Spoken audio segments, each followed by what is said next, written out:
Say in your mind, say to yourself, I am more than my physical body. Because I am more than physical matter, I can perceive that which is greater than the physical world. I deeply desire to expand, to experience, to know, to understand, to control, to use such greater energies and energy systems as may be beneficial and constructive to me and to those who follow me. I deeply desire the help and cooperation, the assistance, the understanding of those individuals whose wisdom, development, and experience are equal to or greater than my own. I ask their guidance and protection from any influence or any source that might provide me with less than my stated desires. Do not know all the answers to the questions about reality. Do not claim to know the ultimate truth about life. I seek that which has been made hidden as a part of a family of explorers of consciousness. I'm the void one.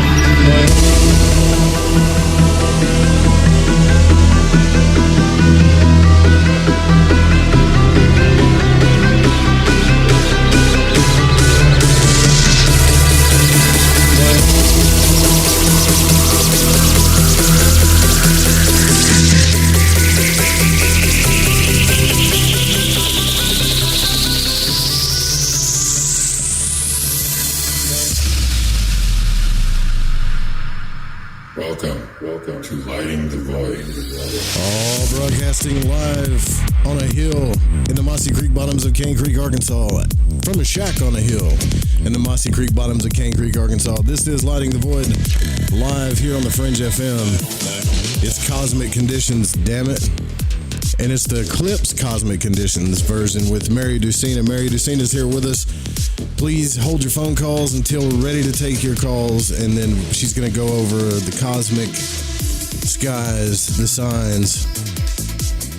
It's a lot of work that we do here on these nights. So if you can support by either donating to the Fringe FM or by getting a reading from Mary, please do so. Genevieve, thank you so much for your recent donation. There's more stuff in the shop. I told you guys I was going to build one massive Fringe audio whatever store there. I also finally have got the just quick announcement. There's more stuff in the shop, more swag.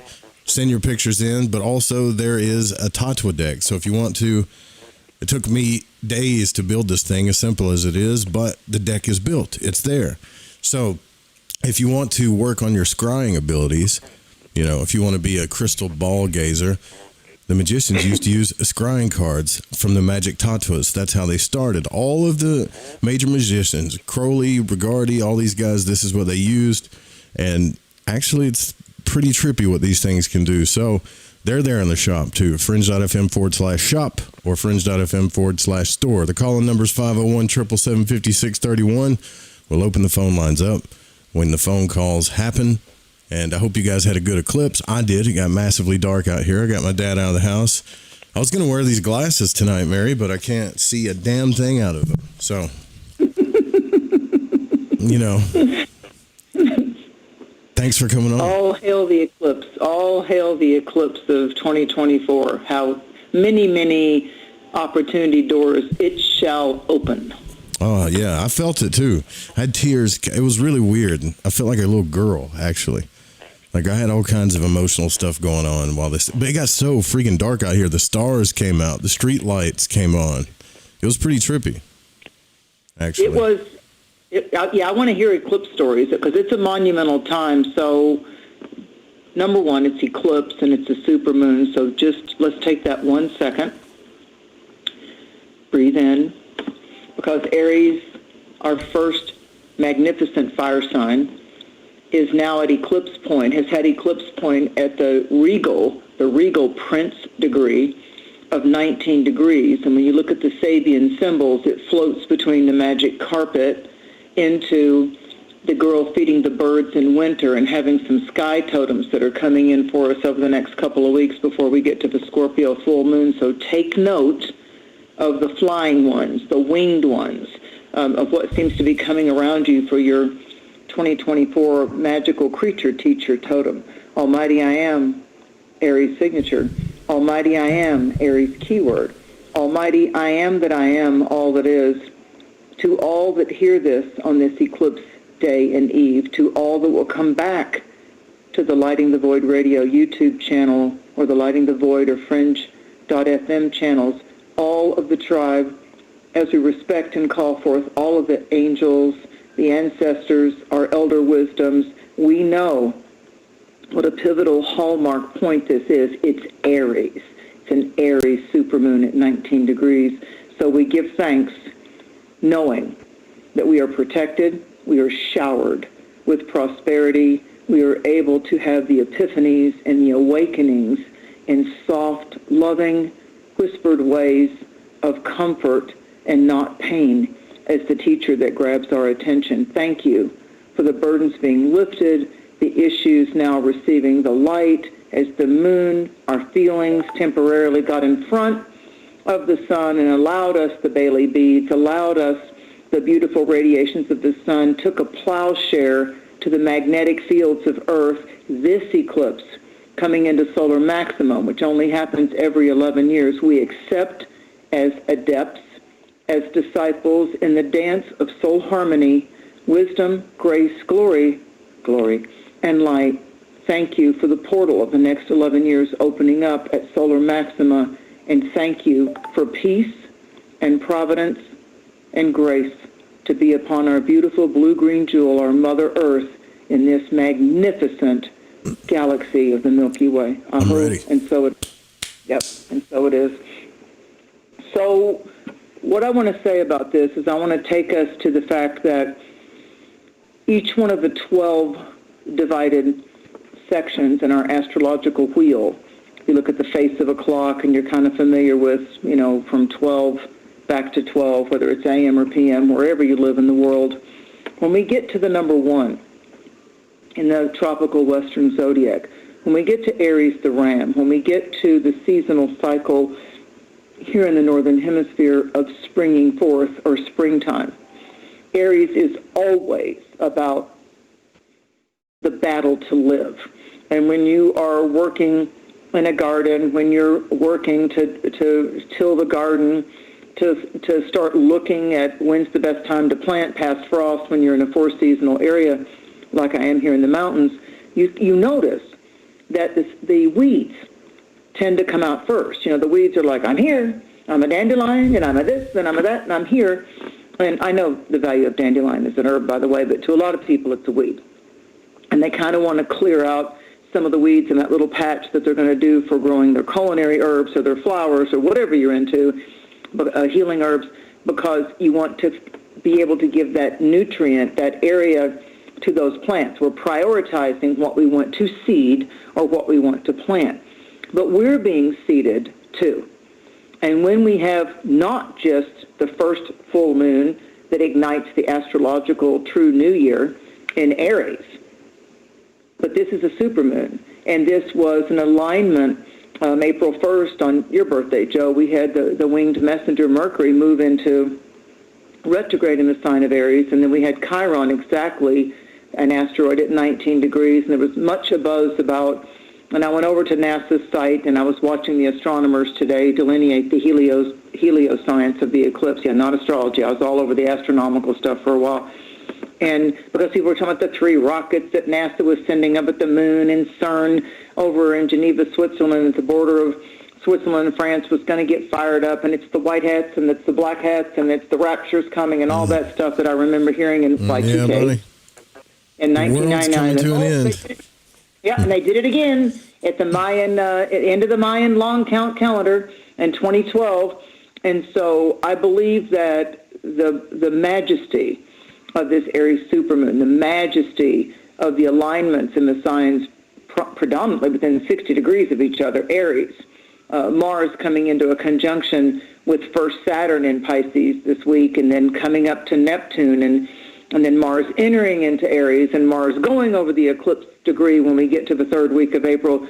There's a lot of afterglow with this. I really feel like today was the fire of the rockets that launched, the rockets of inspiration, the rockets of dynamic aspirations, the rockets of vision quest, and I feel like that we are, as the old Star Trek theme was, Captain Kirk, who in real life is an Aries actor, would say to boldly go where no man has gone before, William Shatner.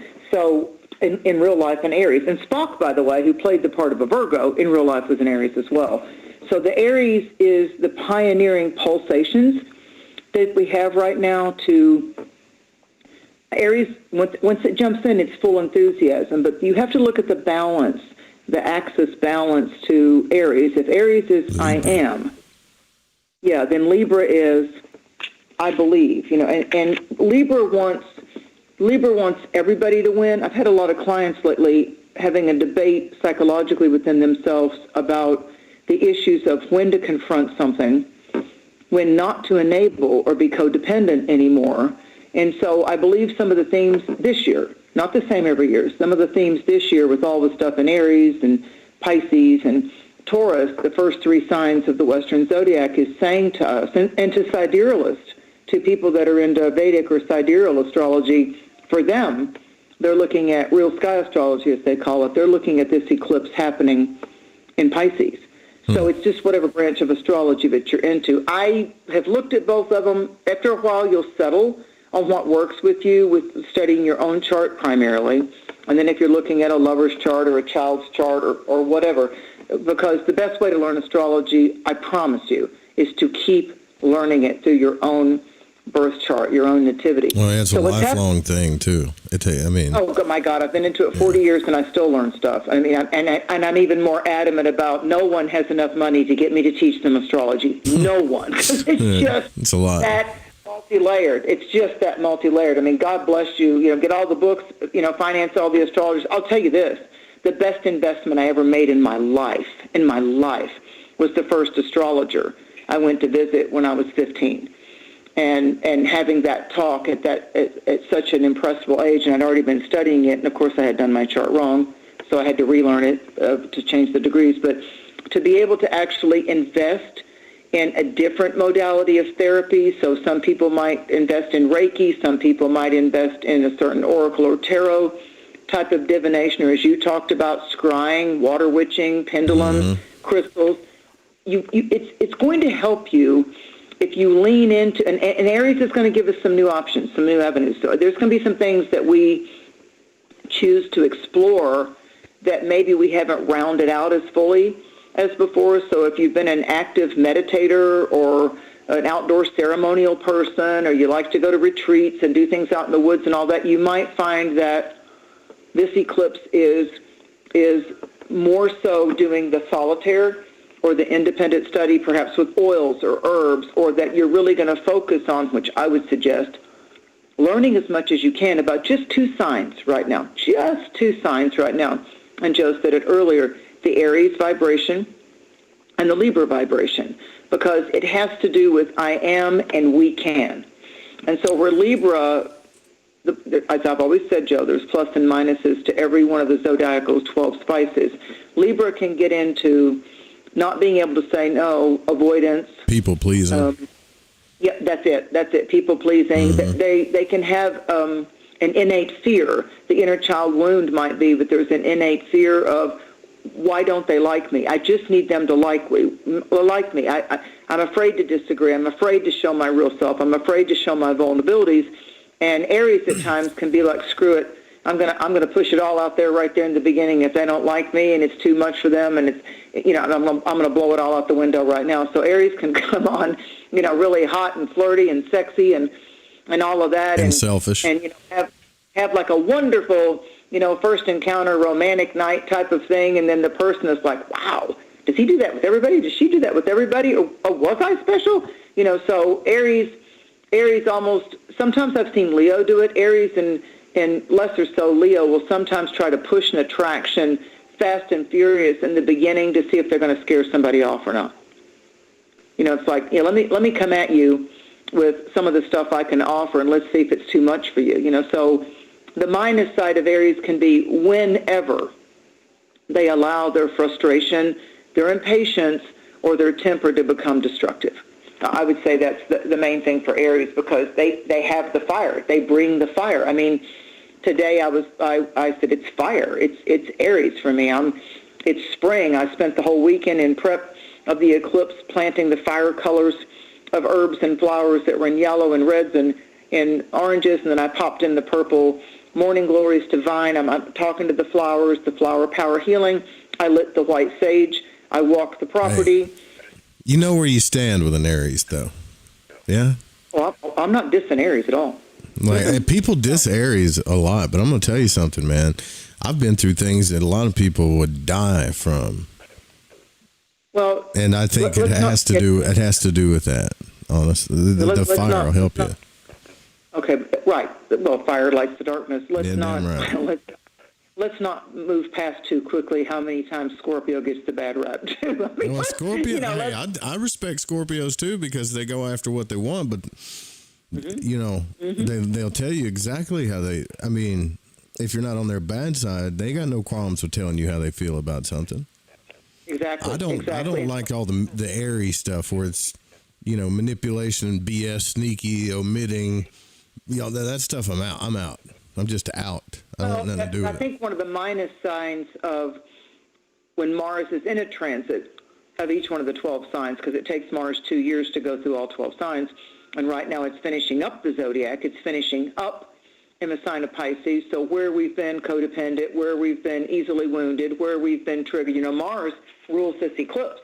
Mm-hmm. And so when you start going into the different layers of astrology, it isn't just that an eclipse happened in Aries. Mars rules the eclipse because Mars rules Aries. So then you look at where Mars is, and Mars is in Pisces, and it's not going to get out of Pisces until we get to the end of April. And so what Mars is saying is, let me burn through this. Let me burn through this hurt. Let me not keep letting this suitcase be carried around by me. Aries has also got the enthusiastic momentum to be able to say to itself, really, bro?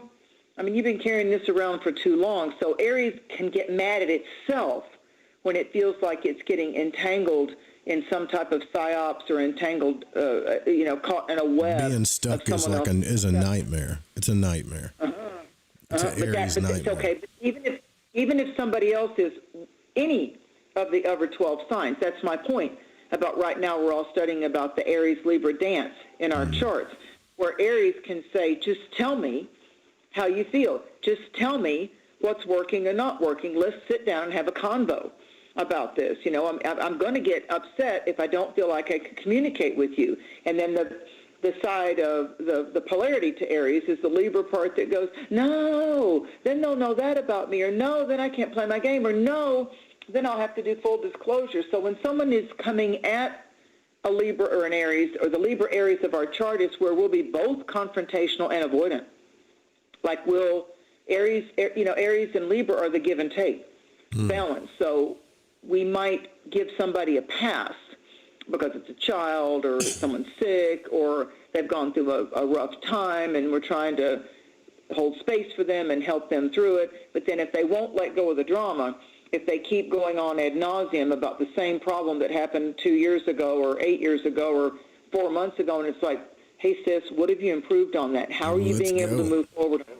Yeah, how are you being able to move forward on that? But I think that we're not just criticizing ourselves or anybody else, letting go of something that we believed in and that we emotionally and psychologically and financially participated in and moved closer into different areas of vulnerability. Here we come in with the Libra vulnerability. I mean, what Aries gets mad at is like, how can you deliberately just drag somebody's heart around? Or how can you deliberately think that's a fun game just to hurt somebody? You know, how can you do that? So I think that then you start going into a different study of people's Mars signs, which is also good while we're in the season of Aries. I think that some good celestial homework might be start focusing on what houses, what sections of life, what areas of life do you have the Aries Libra? They're exactly opposite each other. And and like the aspects, how strong the aspects are to the other bodies. But learn the houses. Like, let's make it easy right now. Let's not focus too much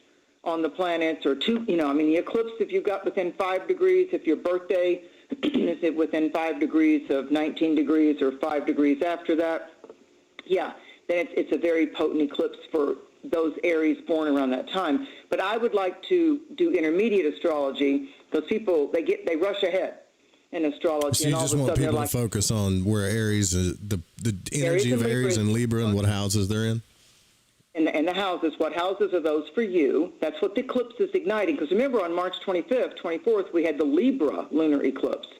So the lunar eclipse is where the moon was darkened. Now the moon covered the sun and said, we're going to have a little meetup here on this super new moon. And now the moon said, now shine light on this. So if you go back as far as the astrological timeline, go back to last October of 2023, when we had the Libra bounce on that solar eclipse, and then go back to March 25th of this year, when we had that 5-degree Libra lunar eclipse full moon, and now here we come to the 19 degrees of the Aries. So we've got like 3 of them. People are jumping back to the great Leo eclipse of 2017 because of the paths and how this made an X and the Hebrew word Aleph of alpha and all that kind of stuff. But let's focus, you know, once the eclipse day happens and everybody gets past all the hype and the prognostications and the predictions of doom and gloom or glory and light, then people come back with, oh, that was really cool, that was transcendental, now what? Because that's Aries. Now what? What's next?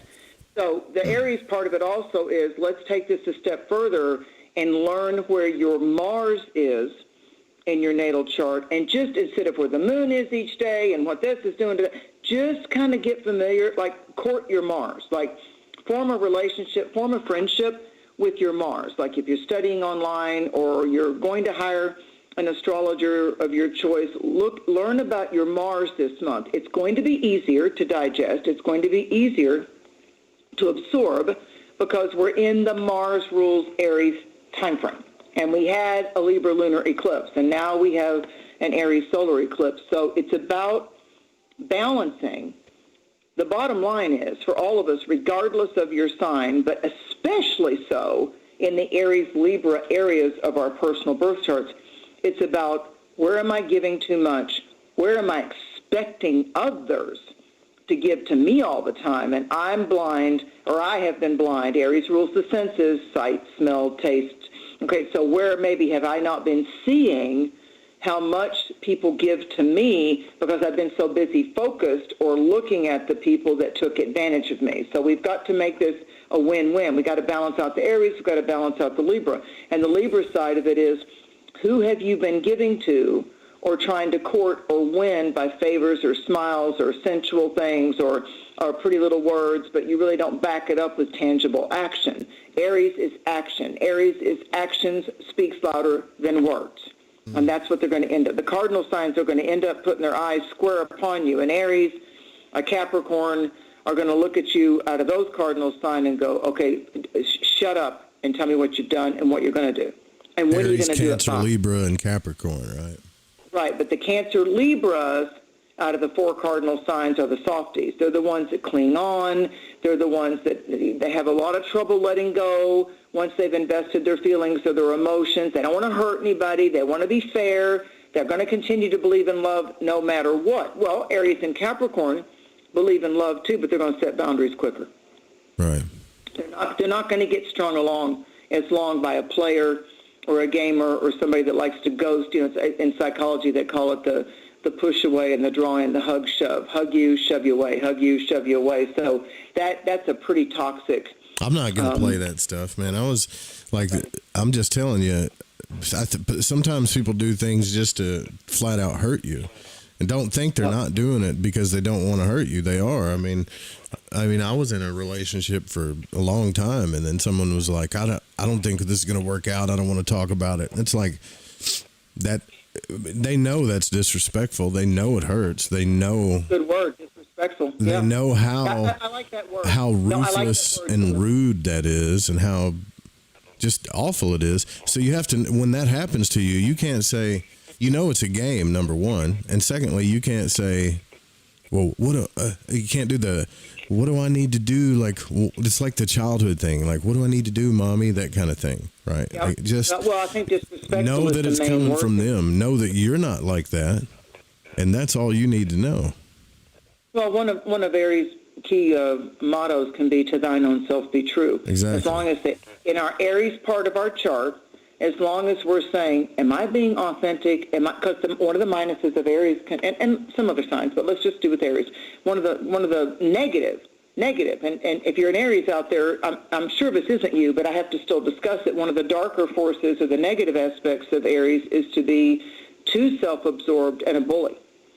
And there's all kinds of ways that people can still be a bully, but be doing it in a sugar-coated, passive-aggressive way. Oh, yeah, for sure. So, yeah, absolutely. So, the least of your worries is if an Aries, regardless of their age or their gender, is for that Aries to say, hey, I like you, but I don't like that.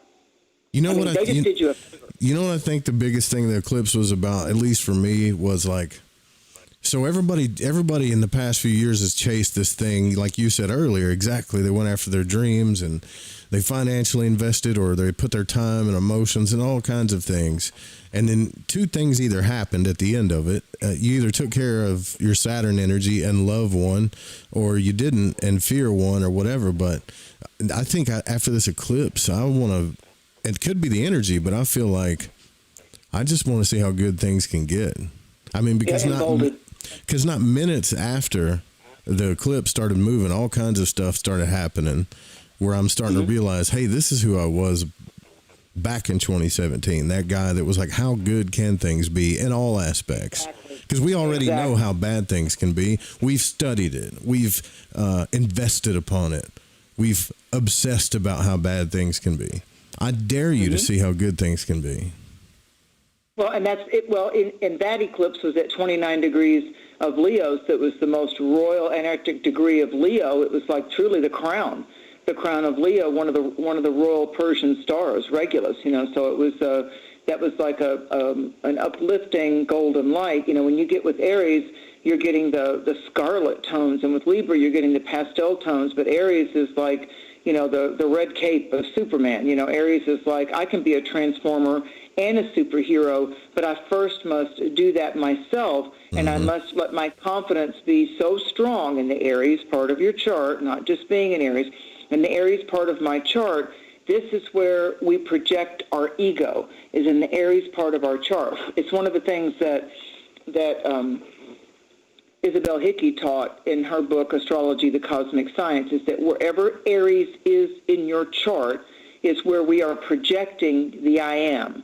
So it has to do with the will, and it has to do with our ego, and it has to do, if you will, in the style and the fashion that we wish to seek to get our needs known, and we seek to also get our truths expressed. Because when you look at the scope of this, just because this eclipse happened, it's not over. I mean, over the 40 years I've been studying this and boots on the ground with it, I tend to look at 40 days after an eclipse. And if you got a pen and paper, 40 days will be around May 18th. And then since it was on 4/8, this is just my psychic formula. It just came to me intuitively for this one. I'm looking at what wants to richly be in the world and in my life between May 18th and May 26th. Because I'm looking at the 40 days, and that's May 18th, right before we go into Gemini.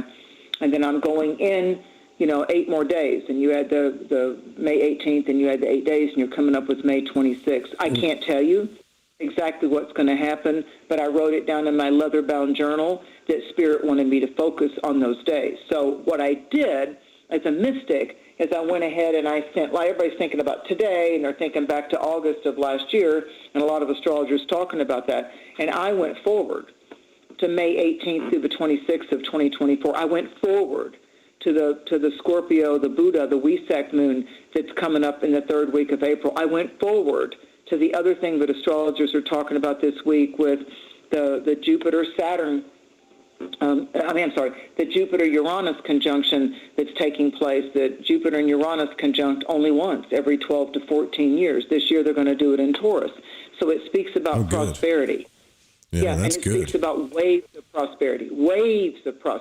So it is a crescendo, and because we have Mars, which rules this eclipse, and Saturn and Neptune all in Pisces, I would say that one needs to be, I don't do fear-mongering, one needs to be vigilant when it comes to water and oceans and riptides and wind-driven rain, and if there was going to be any of these type of seismic events with the solar flare. One of the eclipse pictures I saw to Texas, there was an astronomer, and he said, oh my God, somebody said, was that Bailey's Beads? And he said, no, we just had a solar flare.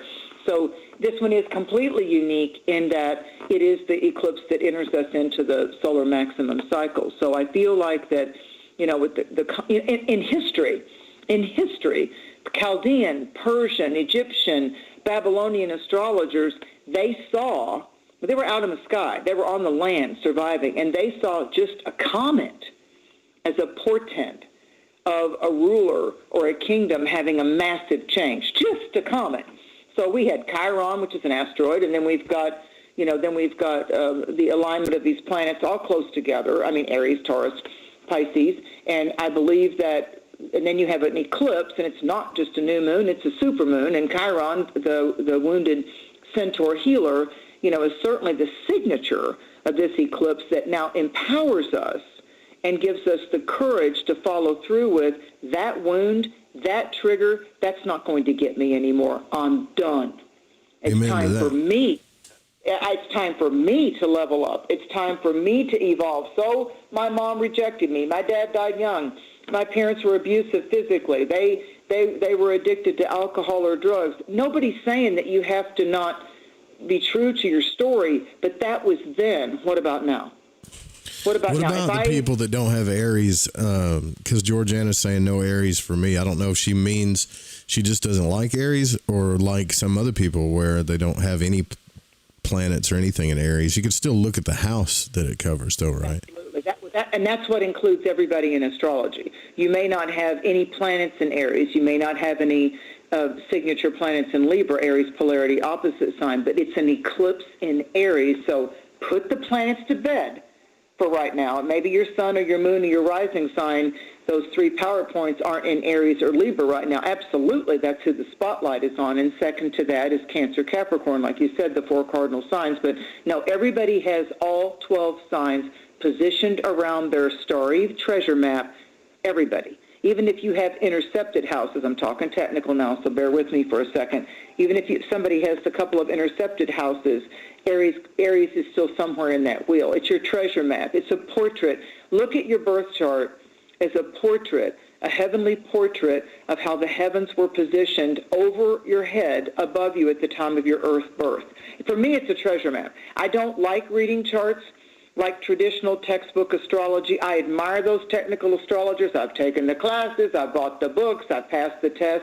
I want it to be esoteric and soul-based and mystical, and how can I blend this with psychology, and how can it be holistic healing for this and incorporate a lot of things metaphysically, even numerology and color, blend it all together, because we're not just our signs. It's a toolbox. Your astrological star map, just the houses, it's the hammer and the screwdriver and the wrench and the saw. I mean, they're all like different tools for you. And so you become a celestial mechanic when you can begin to understand, oh, that's not broken. Oh, I'm really good over there. I'm really good at using a level.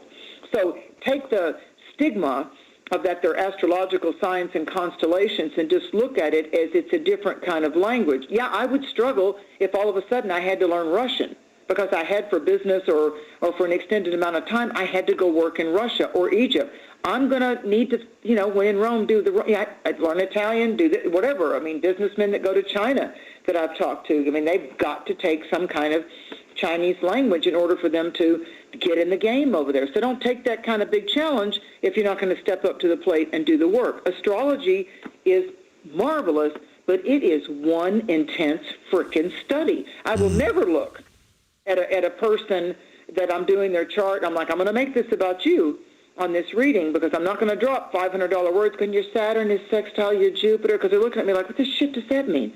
I mean, you want to sign up for an astrological course, fine. Otherwise, if I read your chart, it's about you. It's about what's going on right now, and it's about what's going on that will advantage you, and hopefully it's about also showing you where, if you're tangled up or struggling, that we can give you a key to unlock yourself. But you will do the study, and you will do the work, and you will get the benefits of that, because an astrologer is just like a doctor reading your x-ray, dental or physical. It's like, okay, this is over here. We don't know everything about it yet, but this is here, so let's focus on that. So let's focus on healing that. Do you want to go ahead and start going through the signs? I think we told people we would get their more of their calls. I do. First off, I want to say happy birthday to Aries, but I want to say this about encapsulating what this eclipse just launched. It's a revealing cycle. It was one of our longer eclipses, like an eclipse can't go over 7 minutes if you start studying heliocentric, and this one was up to 4 minutes as it crossed over Texas and moved in toward Illinois and Arkansas, going that way. So we had the 4 come back into it again. And I do believe that our number this year is very significant. If you look at the symbol of the infinity symbol, what goes out is going to cycle back and come around to you. So to Joe's point, if we can level up and we can accept and invite being divinely empowered, that we can embrace my goal to allow myself to how good the good can get. And I believe the sky's the limit. I'm into grace, and I'm into good, and I'm into blessing people in my path, and I know that I'm going to be uplifted because I'm not going to get kicked off my course anymore, that I'm here to be an agent of the light and to do good. So one of the things with this eclipse is for Libra, it's about the dynamic, all the strands and all the cords and all the knots that can come with your significant relationships. It has to do with, if Aries is the dawning, then Libra is who we want to snuggle up with at twilight sunset. So this scope of this for you, Libra, is Libra's an air sign. It's a mental sign. It's all how you put it in your head and why you're letting it rent space for free. So for Libra, it's about training how to release the grasping mind, the OCD mind, I can't seem to let it go. It's like when something gets stuck in your tooth. If you're a Libra, it's like your tongue keeps going there. You can't wait to get floss. Your tongue keeps going. It's just got to get it out of there. So there's a means of expansion, but it's also about confronting if it's someone else that has too much prideful, egotistic, or self-entitled, or bullying, or I always want it my way, or I'm going to reject you. So you have to go into the self-love. It's a preferred path.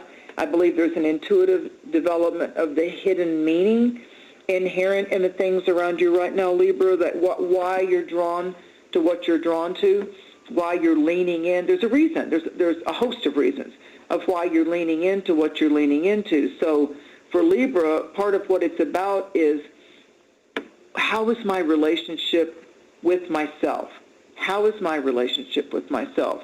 And with Aries, Libra's balance, it's about their personal ability to be inventive, to invent things, to bring it up to higher levels. They're looking at the monetary things with the Jupiter and Uranus conjunction coming about, which is actually quite favorable for Aries. There could be some type of a very expected, although people would say unexpected, a very nice, unexpected, you can't expect it type of a windfall.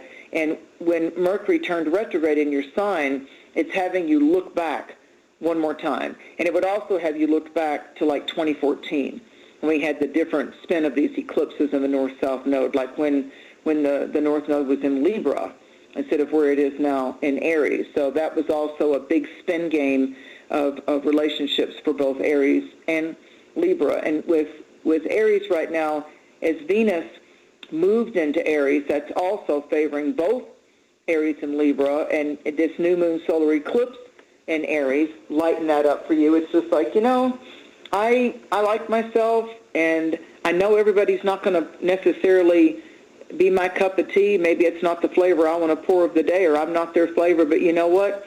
We can still get along because I don't need to be attached to anything. So I feel like for Aries and Libra, that 22nd, 23rd, 24th, 25th, that's the meat and potatoes of this month for these two cardinal signs. And of course, on the 25th, when Mercury turns direct, it's going to hit the eclipse degree of 18, 19 degrees. So that's a huge day business-wise when Mercury turns direct and it crosses what we call the eclipse point over the 25th and the 26th. Mm-hmm. And then the monetary energy for Aries, I believe, starts to be flavored very nicely over the 28th, 29th when Venus slips from your own sign, Aries, and moves into Taurus. And then Mars will pop into Taurus, depending on where you live in the world, on the last day of April and the first day of May. So what's happening for that is like Aries is really getting its bearings, and Libra is getting unencumbered and not owned so much about what the expectations of other people were cast upon them. So like if you've got a Libra rising, you're looking, Aries is falling in your 7th house, so you're looking at, and what is it about me? Maybe I'm a little, you have to look at where we're stuck with the eclipses. Aries might be saying, where might I be stuck on what I allow or the type of partner I attract, or maybe I need to check in with myself of why do I feel like it's my obligation to always do that without compromising your authentic self. Like I have a very dear friend, he likes being the old-fashioned male. He likes opening the door for women in his life. He likes being very well-trained with martial arts and military acumen and preparation. He's done the hunting, he knows the knives, he knows the gun. He likes being that man. I find that to be very enjoyable and attractive about him. He doesn't have any insecurity about being able to let it be known that he would be protective of the woman or the child or the group. He will sit facing out in the restaurant or the business or whatever. He is going to be the protector. That's an archetype that can let a lot of other people relax. And fire and air signs can do that a lot. Sagittarian men, Gemini men, Aries men, they tend to want to be that type of, I would take the responsibility to protect this moment. And that's what's coming up. Are we on the signs? Because I got those little things, those little glyphs I like to do. So. Yeah, well, Aries primarily, yes. Aries primarily, right, thank you, Joe. Aries primarily right now is redefining male and female dynamics, yin-yang, the type of protector, the type of warrior that they like themselves better to be. And the reason I jumped from Aries and Libra is because we're talking about those houses right now. So there's a definite correlation to do with the dynamics of where we're soft, where we're gentle, where we can still be a strong warrior like the Aries part of our chart, and yet be the lover and be the peacemaker and be able to stand up for what we believe, which is the other Libra part of it. So for the Aries aspect right now, before we move to Taurus, for the Aries aspect right now, it's about you have a tremendous amount of celestial radiations and blessings that are all around you, so it's about you really understanding this is a very important crossroads moment in your life if you're an Aries or an Aries rising. But if you learn the Aries part of your chart, this is where the light, the regal degree of 19 degrees of Aries is lighting up your chart, and then learn your Mars. So if you're a Taurus, this eclipse and the time of Aries annually in general, and this new moon, it lights up your, what we call the area of the chart that has to do with issues. And so for Taurus doesn't like a whole lot of spontaneity and rapid-fire change in their life. If you're a Taurus, you want to be able to, what's next, and what time is that, and what's that going to cost, and okay, I want to make sure I eat afterwards or beforehand. I need to kind of plan out that they're jotting down notes or keeping good files. So all this Aries around Taurus in the 12th house, when you look at the 12th house, that has a lot to do with what are the little secrets under our bed, what are the very private things we don't want anybody to poke into. So for Taurus, there's a lot of revelations that are going on about very private, very personal, intimate matters. It could be there's a relationship that's forming development coming about for you strong Taurus people, and you really don't want to bring it out to the family yet. You don't want to introduce them to your kids or your grandkids yet. It might be that you are feeling a little guilty or a little concerned or a little ashamed because you're already in a partnership. You already know that you invite them to the dance to move in with you or be in a significant partnership with you or get engaged or committed to just them. And there's some things, Taurus, that you've not really wanted to have a conversation about. And Taurus, there might be a few little internal fears about, oh my God, am I getting bored, or do I feel like that I'm missing something here? So Taurus are kind of going through a little psychological twister right now, and they're looking at, is my behind-the-scenes life, is my private home life, is what it is that I desire, am I stepping up to the plate enough to be supported? Don't forget that when the sun's going through our 12th house, like it is right now for Taurus risings and Taurus sun signs, are there things that you need to address health-wise? The 12th house rules any therapeutic or institution of wellness, be it allopathic, medicinal, pharmaceutical, doctors, nurses, dentists, or could it have to do with the addictions that we secretly hide? And you may need some addiction therapy. There may be a little too much alcohol, or the prescription isn't agreeing with you anymore, and it's kind of, the Taurus is kind of hesitant on needing to admit that maybe they got a little too used to it or leaning on it a little bit too much. So I think with Taurus, there's a wrestling match potentially going on deep within them in their private life. So Taurus, then talk to, you can keep it all really private and talk to that wellness specialist or talk to the doctor about it. They're sworn to secrecy. You talk off the record. You don't do a Zoom meeting. You meet him in person and you talk to him about, I'm a little scared of this skin tag on my back, or I think I'm a little afraid to go into surgery. What are my other options? I mean, don't keep it all bottled in, Taurus. This is an embryonic. Says, God, Taurus sounds like such a drag. No, they're not. Don't be afraid of that. I think she's just playing. It's not positive or emotionally scarring. She's just saying playing. Oh, I know. Taurus is like our solid rock. I mean, when anybody else disappoints you in your life and they're frivolous and flirty and I got to go off, okay, I had fun with you, now I'm gone. My popsicle with you is done, now bye. I mean, Taurus is the one that might seem a little bit conservative and not be as much high drama. But when you've got a Taurus in your life as a friend or a lover or, a specialist, I mean, you can count on them. A sun sign Taurus, for sure. Yeah. Yeah. So Gemini, this is an electrical new moon cycle eclipse. The eclipse just makes it a new moon times 10, add the supermoon to it. So for Gemini right now, what's happening is it's the Aries part of it is highlighting your 11th house. So it's like it's more social. It's more, I don't want to take anything too heavy.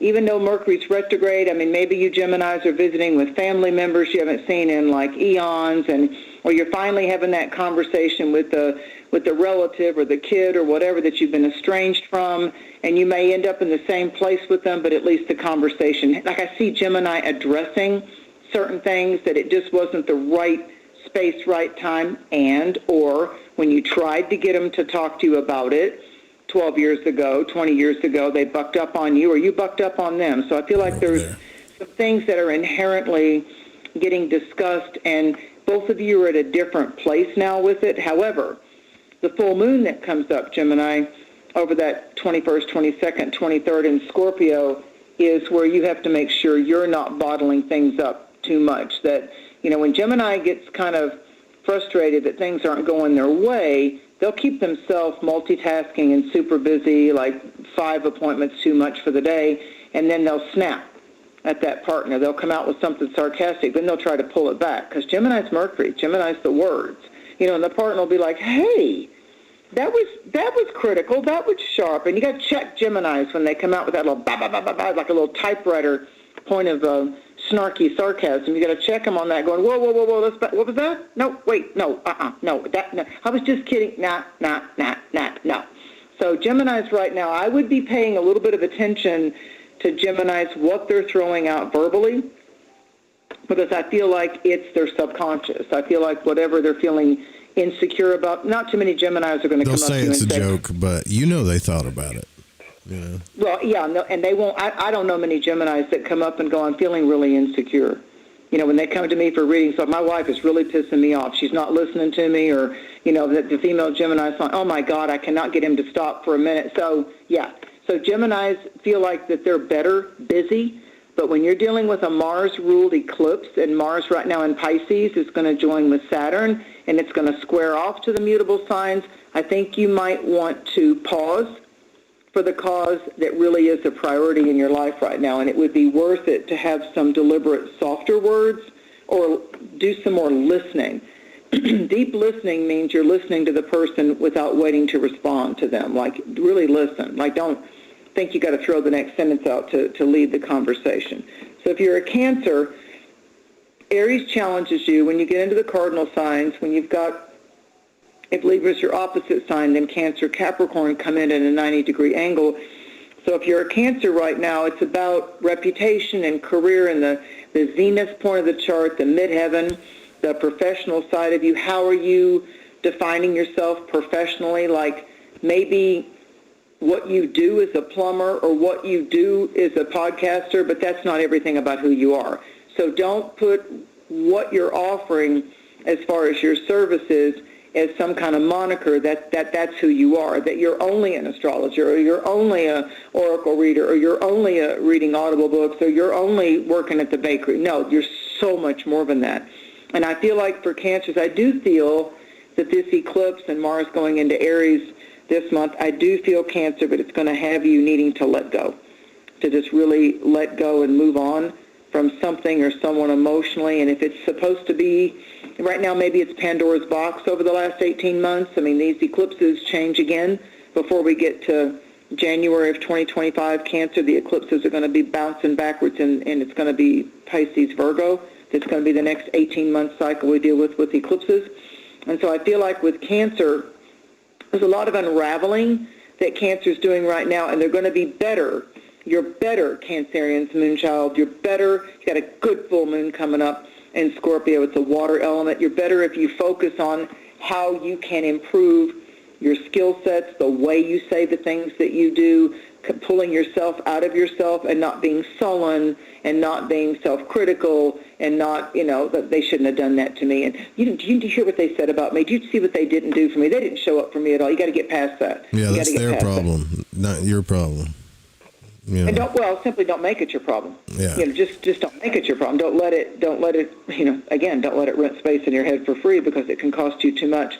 So if you're a Leo, it's a type of dynamic with Leo that Aries is very favorable, but Leos have been dealing with some stuff that's been home-based, like residential repairs. Do I want to relocate? Is this everything I want in my home? Do I need to paint the deck? Do I got to fix the plumbing? Do I want to fence it in? What's going on in my community, in my neighborhood? Because with the Leo thing, it's they're finding a new set of boots on the ground to do with their beliefs, and there's some legal stuff that's coming up for Leos too. They're wanting to make sure that they understand everything in the contract. What am I committed to do? I don't see that it's particularly favorable for Leos just to have verbal contracts right now. They might want to say, can you show me some pictures, or what's the guarantee, or you might want to get a second opinion if you're a Leo. And when in doubt, then do your research if you need to on the internet. But when in doubt, talk to the tax person, talk to the accountant, talk to the lawyer, and don't just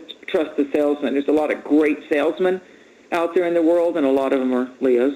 But if you're fire signs, but if you've got a question and your gut instinct is saying, I don't think I like what that medical report said, I'm not leaning into what that nurse practitioner told me I should do, it seems like they're just kind of shoving me off to the side, be the bold Leo that you are, be the lion, and say, no, I'm going to check this with somebody else. And you know what? Don't be afraid to tell a doctor or a dentist, I don't resonate with you. I'll be looking for another doctor. There's a lot of people that are scared shitless to do that. They're really scared to leave that dentist or that doctor. And so either you've got a professional that's listening to you and you're able to do the parameters of what your needs are, Leo, or you say to them, this is your time that perhaps, remember, there's doors closing when there's an eclipse, but better ones are opening. So I feel like that for Leo, things are changing around the family dynamic, the home base. There may be a kid coming back. There may be a relative that's leaving the planet. There's just some things going on with Leo that it's going to settle for Leo more at that Scorpio full moon all the way to the end of the month, but this could just be a whole lot of information and a whole lot of research that has to go on. And maybe the Leos are being a very strong advocate for some people that they really care about, that friend, that lover, that relative. But it's going to lighten up, Leo. The Aries is going to lighten it up for you. And every good Leo I know just needs to be able to laugh. I mean, they just entertain them. You know, they don't want to have to always be the one that lights up the room and entertain everybody. So make a Leo laugh and you're on the good side. If you're a Virgo, you're looking at detoxing from debt. You're looking at your beliefs. You're looking at your communication styles around they think you owe them this and you know it's only that. And I feel like that Virgo is getting itself out of financial spider webs. It's like, I'm not going to be the spider. I'm not going to be the web, and I'm certainly not going to be what the spider wants to snack on or hang up for a long time. So your ruler, Mercury, turned retrograde on the 1st, and it's going to turn direct on the 25th, Virgo. And I feel like that the sweet spot is mid-month.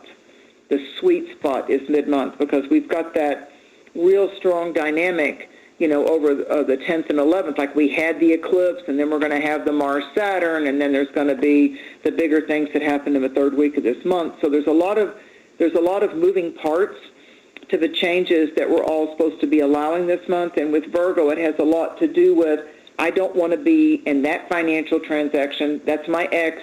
They can have the car. Let's settle this.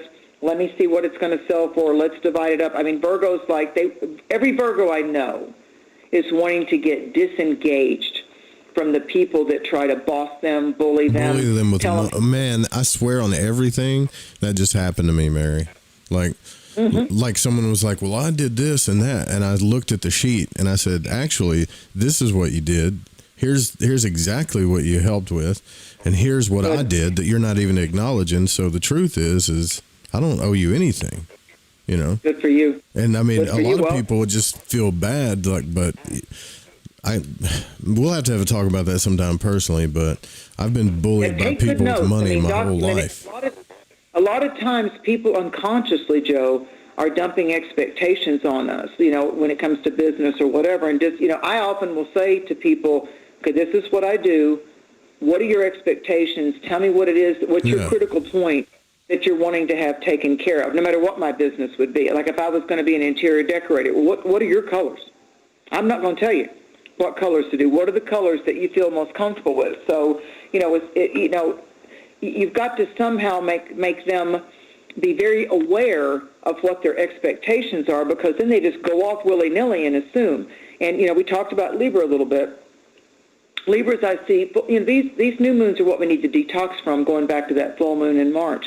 And I feel like that Libras are detoxing from what you just mentioned about like the whole relationship push-pull, tug-of-war. Yeah. And certainly the passive-aggressive codependency dynamic can come up a lot when there's Libra activated in the chart. I feel like that Libras right now, when Mars shifts into Aries, I feel like that's where the people that have Libra moons and Libra rising signs, or you're born under the sign of Libra, you're going to be able to stand up for yourself, and you're going to feel good about it. And maybe you can get humorous with yourself and say, what the hell took me so long with that? Because it's in your descendant. It's your 7th house. And I like the psychic vibe that I'm getting for Libras about connecting up with someone that matches more is more compatible and matches more the higher positive aspects. We all have pluses and minuses, but if we can, our running buddies and our lovers are people that see and want the best of both of us and want to have fun with us and want to laugh more than bitch and want to be creative rather than criticize. I mean, that's what we have to start looking at in the opening portals of our getting to know a dynamic relationship. And we need to be bold enough to say that, yeah, I don't think we're going to be I don't think we'd really be in a day-to-day relationship, but man, I just love you loving on me, or I'll be happy to, to be someone that, until we decide who we're going to be with. I mean, there's people that like variety, and there's people like myself that if it's not going to be serious, it's boring to me. It's just boring. I think another thing too, because I got so much Libra in my chart, I can tell you for sure, just be honest. Honest is fair to people. Like for it to be. Yeah, Yeah, I mean, for it to be right for everybody, like you have to be honest up front. I just had someone call me today and be like, "Oh, I was really into this guy, but he didn't tell me later that he was also intimate with somebody else," which I'm not like that, but that guy is, right? And I'm like, you got to talk about all this stuff up front, what your agenda is, what you're honestly wanting or trying to get out of it, or to me, it's irresponsible not to do that. We learn, and when we're young, we should have done that, Well, and I think that's where, when most people are going out and drinking till they puked and doing LSD and doing all kinds of drugs and rave stuff and all, I was the one that was leaning real hard into psychology, in my late teens and all through my 20s, because I really saw astrology could really be leveled up if we blended the psychology with it. If we looked at the Jungian archetypes and Dr. Carolyn Mason, people that were saying, look at, or your 5 love languages or whatever, but I mean, lean into the tempers that you have, the expectations that you have. We're all codependent somewhere. I'm codependent with dogs. That's fine. I'm codependent with animals. Find out where it is that you want to be that child that says, I want to pet the puppy. I don't care what you want. If it's going to be a part of us, it's going to buck up on our codependency every once in a while. And we need to, as long as it's not hurting anybody else, like Joe's saying, we need to be okay with that. I mean, someone that gets to know me is going to have to realize, okay, you're not going to mean shit if Mary wants to go pet a dog for a minute. It's not going to. She's going to save the dog. She's going to stop the car. It's going to happen. So, like Joe says, we've got to really be. I'm an animal person. I'm going to like animals probably a lot better than most people I meet, because people come on too extra and bougie. Yeah. And I'm going to. Well, when it comes to your soul, what causes you trauma, right? Like your safety and your heart and your emotions and things like that. Like you've been through enough trauma. Like I said, we know how bad things are going to get. We know how bad they can get. So the next time you interface with somebody, lay it on the table. You don't have to be like a jerk, but just lay it on the table. I respect you. You respect me. Yeah, I mean, if somebody's just come out of a divorce and they're going to start dating again, they're probably going to have to say to that person, that guy or that gal, listen, I'm psychologically, I'm on a rebound. Psychologically, I'm going through letting go. Yeah, nothing wrong with saying that. Yeah, and I don't want to hurt you. I like you, but I'm the one that's coming out of this with a little rebound stuff. I might have some codependent or toxic or rejection stuff going on, and I just need to tell you, it's not you. But let me just lay on the front, I'm coming out of a long-term relationship. That makes a big damn deal in the dating world. It really does. Or I'm not in the mood to get serious with anybody, and that may not be your attraction template. I want to, if we can run and make it as friends, and if something happens, cool. It'll be a good surprise for both of us, but I'm wrong if I don't reveal to you where I'm at and what I'm kind of looking for. It's like if you go shopping. Yeah. You kind of know you want a blue pillow instead of a purple one, so you got to kind of let people know what you're kind of hoping to shop for, and the gifts that you want to give and the gifts you want to find in intimacy. So if you're a Scorpio, it's about self-reinvention. It's about looking at your relationships and the routine of that. The Aries retrograde of Mercury and Venus over April 4th, when it went into your 6th house, and the sun popping in there on the 7th, I think that Scorpios are putting a bow on it, and Scorpios are really looking hard at what aspects of work or talent or careers they want to deal with. It's not everybody likes to hear this, but it's an excellent time for Scorpios to do some type of a little mini fast, or to just go get your teeth cleaned, or to start brushing your teeth with coconut oil if you don't have the money, or you don't really want to go to the dentist, or it scares you. Or when you go to the dentist, you do like I do as a Scorpion, you say, no, I'm not paying for x-rays. I had x-rays a year ago. No, I'll do x-rays next year. I'm not paying for x-rays. I want my teeth cleaned. That's what I want. I don't care who the dentist is. It's like, I'm the person, I'm the payee. My tooth's not hurting. My last 3 x-rays of the last 3 years all checked clear, because I'm that boss bitch on my teeth and my dental hygiene. So, because I learn. Because people bitch about how much dentists cost, right? But what are you doing at home to save yourself money? Yeah, I floss, and I use coconut oil, and I use baking soda, and I slosh my mouth with peroxide. So I've learned how to do it very effectively through the knowledge of a hygienist, and how I don't have to use all those fancy products. Yeah, I don't have to do that, because I leaned in and learned. So when Scorpio is about, they want to learn the secrets or the foundational or the underpinnings of what makes the dental hygienist be really good at what they do. What are the secrets of that? What are the secrets of painting a house? What are the secrets of buying good tires? What are the secrets of how often you should change your oil in your car or the pressure washer? Learn. Be excited about learning, because when you learn some things, you expand your brain cells and you're going to save yourself some money. Like Joe, when you worked in communication and cell phones and AT&T, Verizon, where you learn things. And it's like so many people are going, I don't know how to do all that stuff on a cell phone. Joe's like, well, I do. Where did all this data come from? Well, let me show you. Let me show you where you... Right. And value, the most important currency that we have is our life force energy. So Scorpio comes to show us, stop letting people dump their drama on you, and stop letting people take your time that don't have your best interests at heart. Don't let people keep wasting your time because they're la la la la la about their own life and their own self, and it's just like, I'm a mechanic. Do you want to get your oil changed or not? Okay. Oh, you're going to buy the lettuce, or you're just going to massage it over there in the produce for a while. Scorpio's going to check your ass on what your intentions are, and Scorpios are coming into one of their most dynamic relationship improvement cycles that they've had in a little over a year. When Venus pops into Taurus on the 29th, and there's going to be the sizzle can come back. But I got to say, there's a lot of Scorpios that are like leaving a big aspect of their life behind. I mean, Scorpios right now are feeling there's some big changes in their lifestyle before January of 2025 gets here. And if you're a Sagittarius, it's when you get into Aries, that's the three fire signs are Aries, Leo, Sagittarius. I have to say, for the most part, it's the most favorable next 6 to 8 months for the fire signs.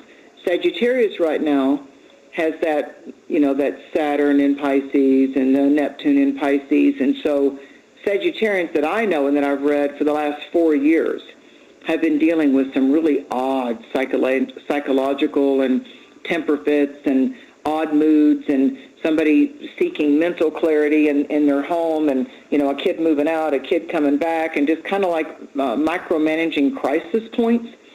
And the Sagittarian males and females that I've talked to, they're kind of at that enough is enough, and so they pulled back emotionally, and they got out of the game. They got out of being able to be emotionally mistreated or rejected, or like you said, Joe, they got done with being disrespected. Yeah, just be done with it, and man. And so I feel for Sagittarius that now they're in a really rich cycle, emotionally, spiritually. Like a lot of Sagittarians I'm talking to have kind of dumped some of the beliefs or the fear mongering, or they used to follow Q, or they used to do this, or they used to do that, and they're just kind of like, yeah, no, I'm done with the psyop. Sagittarians are really intelligent people. I mean, they look at things like Aquarians at a whole nother level. So if you've got a Sagittarius that could teach you or mentor you or instruct you on how to go shooting or how to do archery or how to cut to the chase in basketball or football, listen, because fire signs will cut to the chase with you. They'll like, yep, yeah, all of it. So with Sagittarius right now, I want to say play. I want to say just go play. Let the Aries thing uplift you, and just kind of be cavalier and play and flirt with life and let it flirt back with you. If you're a Capricorn, yep, you're one of the cardinal signs. It's a little bit intense. And so what's happening, though, is Aries and Capricorn can be similar. Once they decide that they're locked in on a goal, they're going to get it done. And that's why Cancer and Libra can be similar. They tend to be the more emotionally invested, or curious or dramatic signs of the four cardinal signs. But Aries and Capricorn are like, okay, work up front, party in the back. Now, when I party, I may party hard, but I need to get this off my mind, and I need to get this off my plate. So if you're a Capricorn, there's an energy with the Aries. If Capricorn's like on the first house, or you're born in Capricorn, it falls down in the nadir, or the bottom part of the chart, and it can bring up issues that you thought you had worked out or dealt with a long time ago. It can be longing for a parent. It could be that you're about to have parents move to another state, or a parent's going to pass away, and there's that transitional point of like how it hits you when a parent passes away, or your favorite grandfather or grandmother. It can be like you're moving to go to college, or you're going to go do this, and it's like, oh my God, that big piece of my life that I may have bitched about, but that was a very valuable teacher, coach, and all that. It's like when you've had a great coach in sports, and you realize just by the progression of your life, you're not going to be in college anymore, you're not going to be on the team anymore, you're not going to be the high school star, and you're going to be moving on. So it's like bittersweet. in a sense. So I feel like that Capricorns are going through a release of something that's a little more bittersweet to do with maybe the family house or property is going to go up for sale, or there's a little bit of a twisty argument with somebody in the will or one of the other siblings. You know how that crap goes down.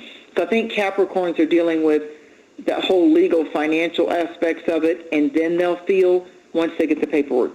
If you're an Aquarius, I like the A-team. I often say that on this podcast. This eclipse is the first time since 2008 that we've not had the square from Pluto and Capricorn. We've got Pluto at 1 degree of Aquarius. Aquarians, and moving beyond just chat GPT or the sinister aspects of robotics or AI, we're getting into the we the people, ingenious creativity, being recalibrated, getting more lofty and skilled at talking to our guides and our angels, and from moving from third dimension to fifth dimension. I mean, we're really getting into the ability to understand physics and frequencies and wave particles, and we're really realizing, maybe part of the oppression is they don't want us to wake up to what we already are. So the Aquarian factor is going to be coming in to show us you are that natural musician, you are that natural alchemist. I always think about alchemy with Aquarius because they're going to change it up. And of all the 12 signs, Aquarius really gets it, that it's okay to be unique and it's okay to be bohemian and do it differently. And the people that see you really see you, like the odd Forrest Gumps or the Avatar, when she says, I see you, in the Avatar movie, the blue lady. So Aquarius is out there. It's like that. And if you can sit down and have a really interesting, engaging conversation with getting an Aquarius's opinion on what you do in life and how you are in life, or say to them, I've been thinking about maybe I need a different creative outlet or something, the Aquarius will come up with something. You'll go, I never even thought of that. I never have looked at that like that before. So bravo and props and respect to the Aquarian way of looking at it outside the box kind My of time thing. in New York with Ryan Gable as an Aquarius was one of the most bonding times I ever had with a person, because I have Venus in Aquarius. And just like there's people I get around, like you said, because I got all this cardinal stuff, I get impatient with a little BS. But with Ryan, it was like I could relax the whole time because everything was just OG coming out of his mouth all the time, Well, and what you see is what you get most of the time with Aquarius. Yeah. I will tell you, Aquarius gets rejected a lot by society because they will buck up against how society defines that you're cool or normal. And I always say, because I've got a couple of Aquarius clients, and I always say, let me tell you something. Everybody thinks about, Scorpio, when they go crazy, they're so mean, or Aries. If an Aquarius is cray-cray, get the hell out of the way. Just let them go. Just get out of the way and don't get involved in that shitstorm. Just don't do it, because when Aquarius is crazy, it's crazy. And they'll pull things that you didn't even know could exist. They'll pull it out of the ethers, kind of a thing. So they're like the mad scientist or the great wizard kind of a thing. Like they dance with the occult or they dance with psychology, and they have an ability to detach emotionally and just look at them and go, why would you say that for? It's true. Why would you say that? And what has that got to do with the conversation? They will keep you on track of what the main point of the conversation was. So with Aquarius, I feel like that this Aries infusion and the fact that Mars and the planets will start be shifting into Aries, I believe will propel them, will promote them.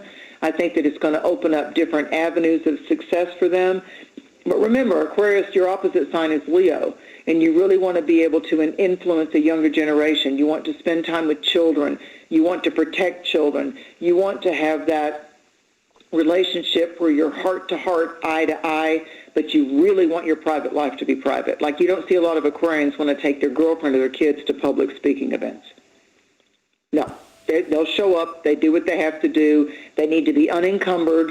They're going to challenge what they need to challenge. And then when they go home, they shut that shit down, and they're going to go out with their child or their partner, and it's going to be a whole different level for that. So I see a lot of expansive type of things for them really taking off. And with Pisces, there's been a lot of there's been for Pisces a lot of, why am I having to wait so long? Why is this taking so long? It seems like my patience is getting tested. It seems like everything happens for everybody else faster than it does for me. And part of what's going on is Saturn. It can take longer when Saturn's going through your sign. You know, Saturn's going to shift out into Aries, and when it's in Pisces, it's like, where have you been running? Where have you been avoiding? Why are you so tender about that? Why won't you seek help about that? There's a difference between I don't want to face it and what I'm allowing or enabling to ultimately be dragging us down. And Mars has been into Pisces, so Mars has been saying it's okay for you to fight for what you believe. It's okay for you to speak up, because Pisces tend to just drive themselves crazy with the anxiety. They just... My dad's a Pisces, hardcore and they Pisces. end up being into the drama dance, and I'm like, bring in the clowns, here comes the clowns. You know, it's like, would you stop? And they get in these spin zones. You know, it's like when a dog just starts spinning circles again and again and again, or the cat gets the zoomies and runs off from you and runs up the tree and goes, ha, screw you, I'm not coming down. And you got to call the fire department, somebody to get the cat down. You don't know why the cat did it, but it did it just because it could, because it didn't want you to catch it. So now it's in trouble. So Pisces tend to be very secretive. They tend to hold the trauma deep inside of them. And I got a whole bunch of Pisces clients that can tend to yep, and into the anxiety zone, and they have upset stomachs, or they're getting peptic ulcers, or they've got problems with their elimination system, or they got their intestinal bacteria all off because they tend to digest their stress. What's the opposite sign of Pisces? Virgo. And Virgo rules the assimilation of food and the whole digestion process. So whether you're reaching for a Tums, you know, or you're trying to take probiotics, or your stomach's got, you know, you've got GERD, or whatever it is, when there's problems in the stomach, in the digestive area of the body, that's Virgo. It has a lot to do with, are my problems literally eating at me? And that's what Pisces has been dealing with, because think about it. It's been Saturn's there for 2.5 years. Neptune's been there for a while. Mars hasn't been in Pisces for 2 years. And this year started out with Pisces saying, oh, you know, Mars in Pisces is like, okay, you can't run from it anymore. You know, stop blathering, stop making excuses. You got to make some kind of change. And I'm telling you, Pisces, by the time we get into the Gemini stuff, by the time we have that shift and that third week of May, and we get 48 days out from this eclipse, that's when the bright promise is right there on your horizon. So just kind of do the work you need to do, so you're not waking up and putting your palms of your hands over your face going, oh my God, I've still got to deal with that. I can't believe it. I can't make that go away. It's like Pisces kind of gets into that. Maybe if I ignore it, it'll just go away. It won't.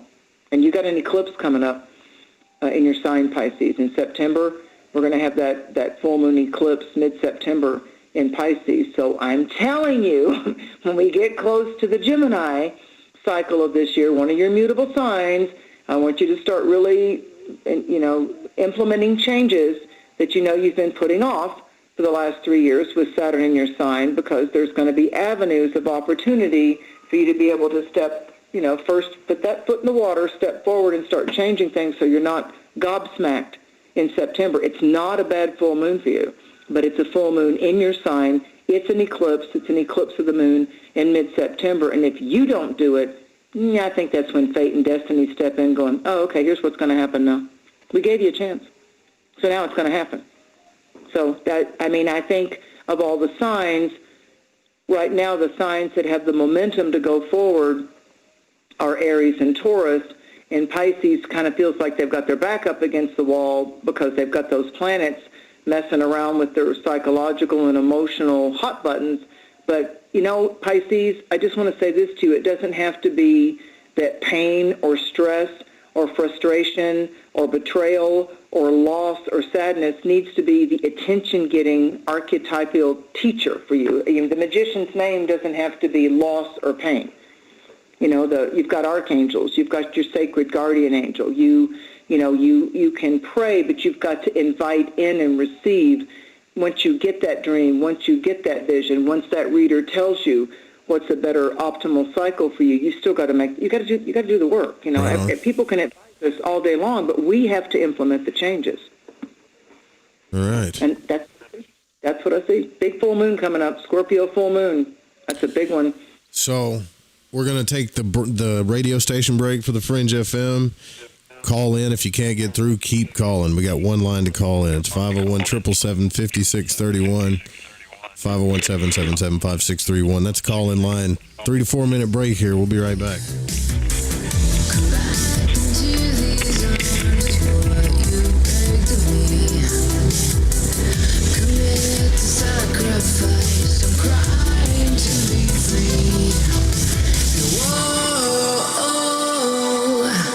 Didn't they try to tell me no? They can't hear me now. I recognize myself. You told me to, and now I'm someone else who can go on, not the way you do, 'cause I'm falling, turning back and Brought to you by Spritz Grade Beer, the beer made from 100% malts, hops, puppy dogs' tails, and some other stuff we haven't yet been able to identify. That's Spritz, the beer that made Milwaukee vote to restore Prohibition.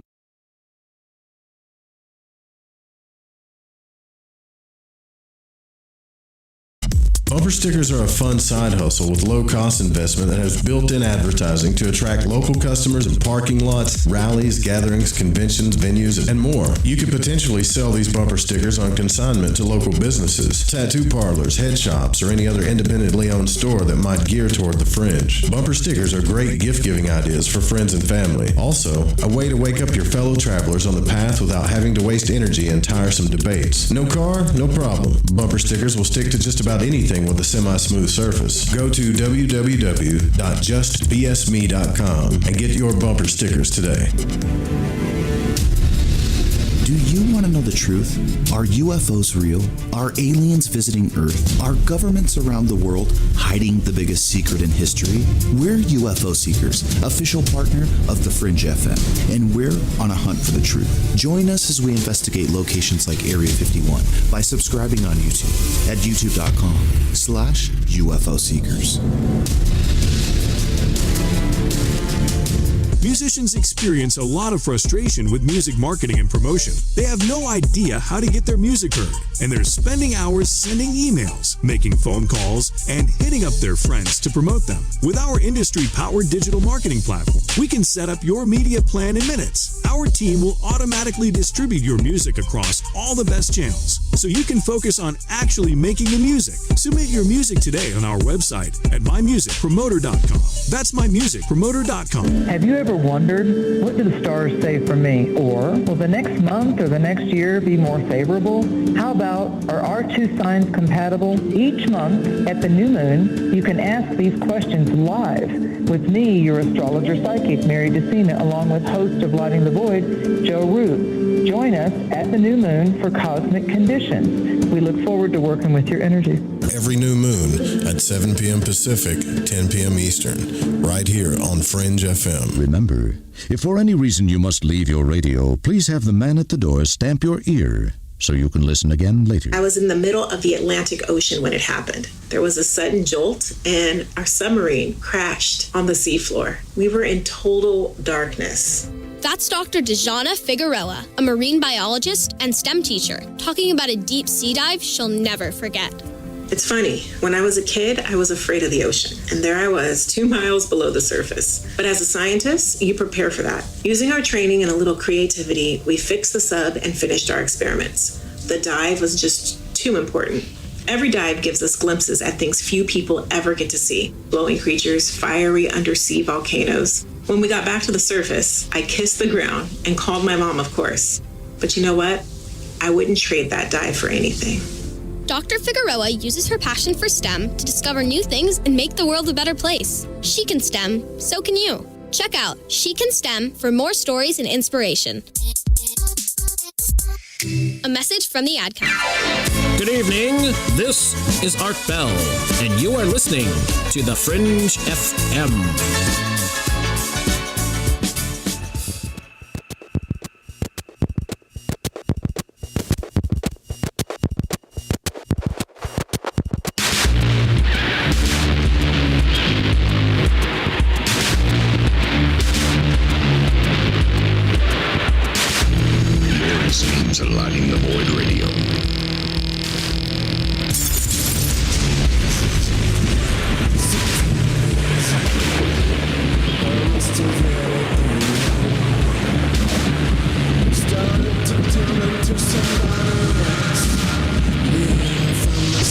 All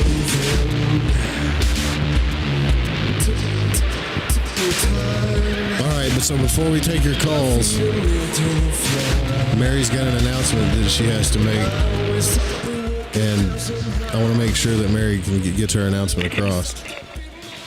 So Spirit says, you remember the old game Joe Simon says?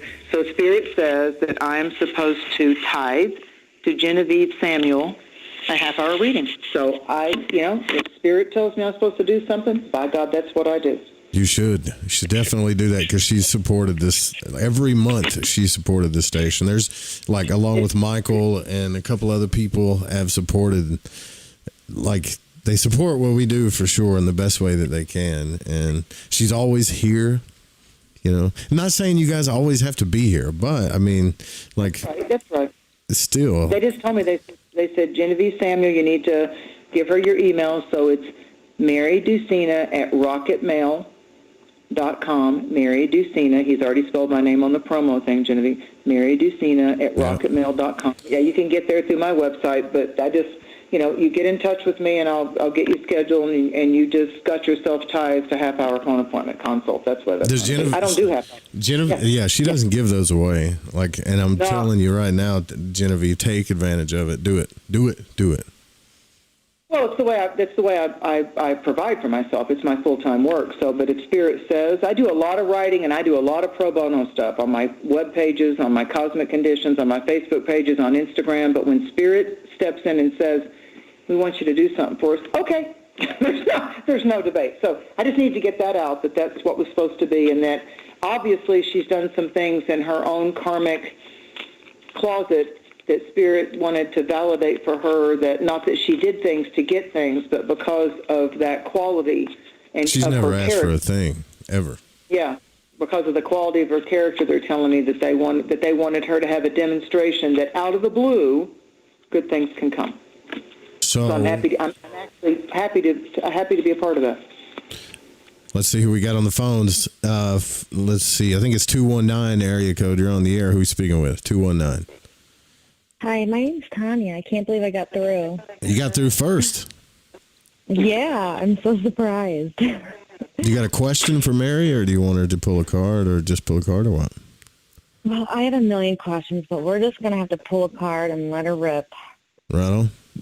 Okay, 2 cards flew out. One is an animal medicine totem, and one is the lion. And this is an oracle card. They're different than tarot. And on the lion card in the oracle deck, it says it's time to act. And the other one that flew out is the love card. So they have little slices of life that are coming up. So what I would say to you is, I would say that first, the direction that you need to go, Tanya, is the direction of what you know that is right for you to do with love, that you know the right course, that if you have to ask yourself, have I been allowing or ignoring things that I know really aren't the best for me to do or to tolerate, and whatever that is. Love comes with many different kinds of relationships, but I keep hearing with you that it's time for you to be able to know that you can love again. It can be deep. There are things that can be, you can step out of the old costume or patterns of relationships. Your relationship doesn't have to be the same as what your mom and dad did, or the people that didn't do it right around you. I just feel like the whole epiphany for you is going to have to do with a healthy relationship. The lion could also be something to do with a Leo or the Leo time of this year. So that third week of July, end of the third week of August, or someone that has a strong Leo presence in their star map. But Leo rules the heart, which is ironic. It rules the heart chakra, and it rules the back.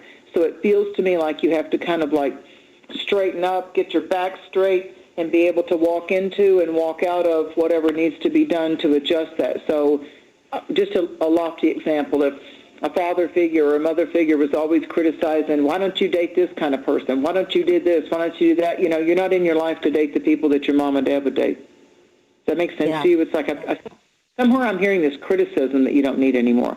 You're not, if you're not going to get family or parental approval unless you do it like them or do it the way they do it, then you're going to have to let go of needing to be, getting that kind of pat on the back, because those kind of things are, I'll love you, but I've got strings attached. I'll love you if you do it this way. I'll love you more if you act just like me. You got to divorce that. You got to divorce that. That's what Spirit's saying. Thank you. Do you understand? Yeah, You'll be I do. happier. Unfortunately, but yes, thank you so much. I really needed to hear that from you. You're welcome. You're welcome. But now take it in your own specified way.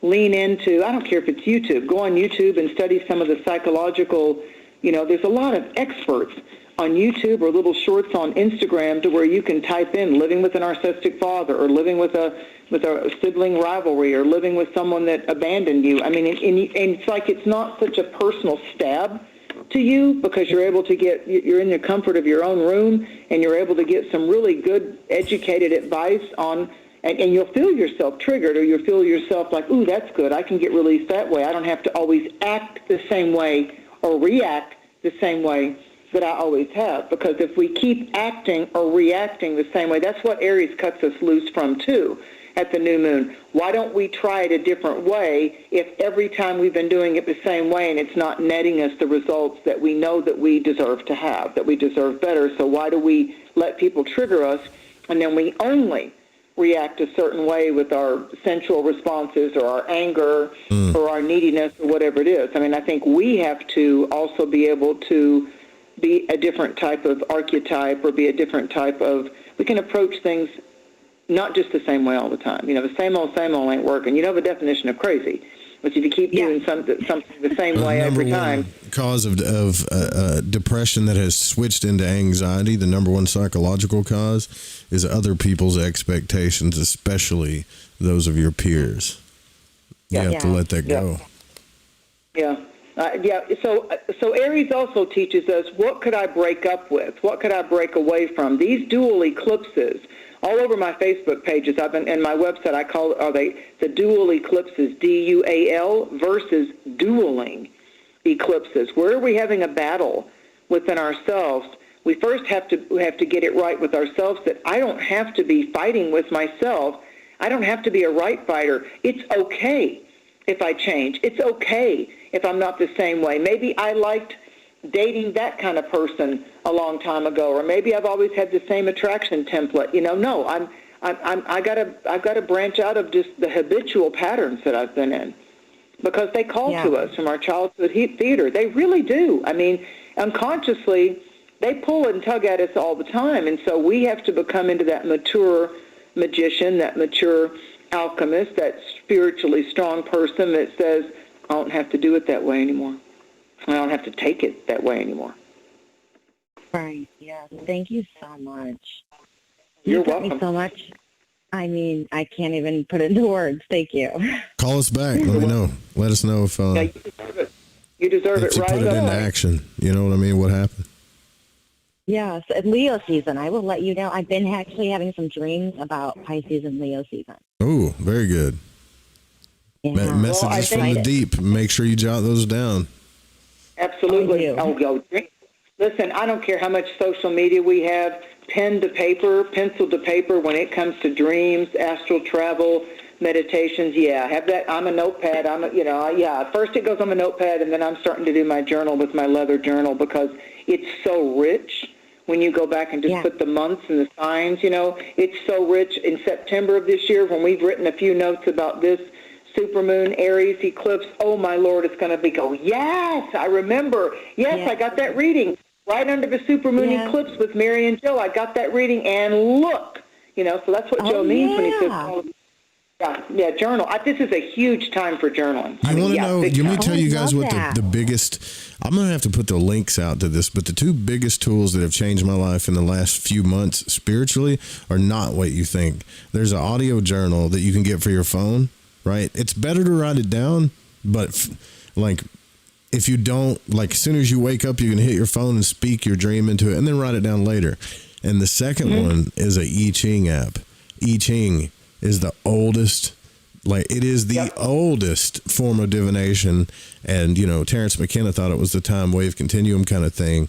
And every time I've had a dream and I've gotten up, I've hit that app, and that thing is insane how spot on it is, along with the dream. I want to know about that app, because I have one of the original, back in the 80s, I Ching, the coins and the book and everything. Yeah. You throw the coins, look up the hexagrams. It's amazing Yeah. when you lean into those Oriental types of divination. I mean, they'll put the whoop ass on you. It's just like, whoa, and they go into the elements, wood, wind, Yep. water. So it's really cool. I'm glad you brought up the I Ching. I don't think enough people are leaning into I Ching and the ruins, the it's Viking awesome. ruins. Yeah. Let us know what the app is. I think that's important. That's a new lighting the void homework we can do as a tribal family. We can lean more into the I Ching. Yeah, and you ask it like a question too. What was your name again? I'm sorry. My name's Tanya. Tanya? Did I say Yeah. here? Yeah, so Tanya. So when you ask this thing a question, ask it like a what if question.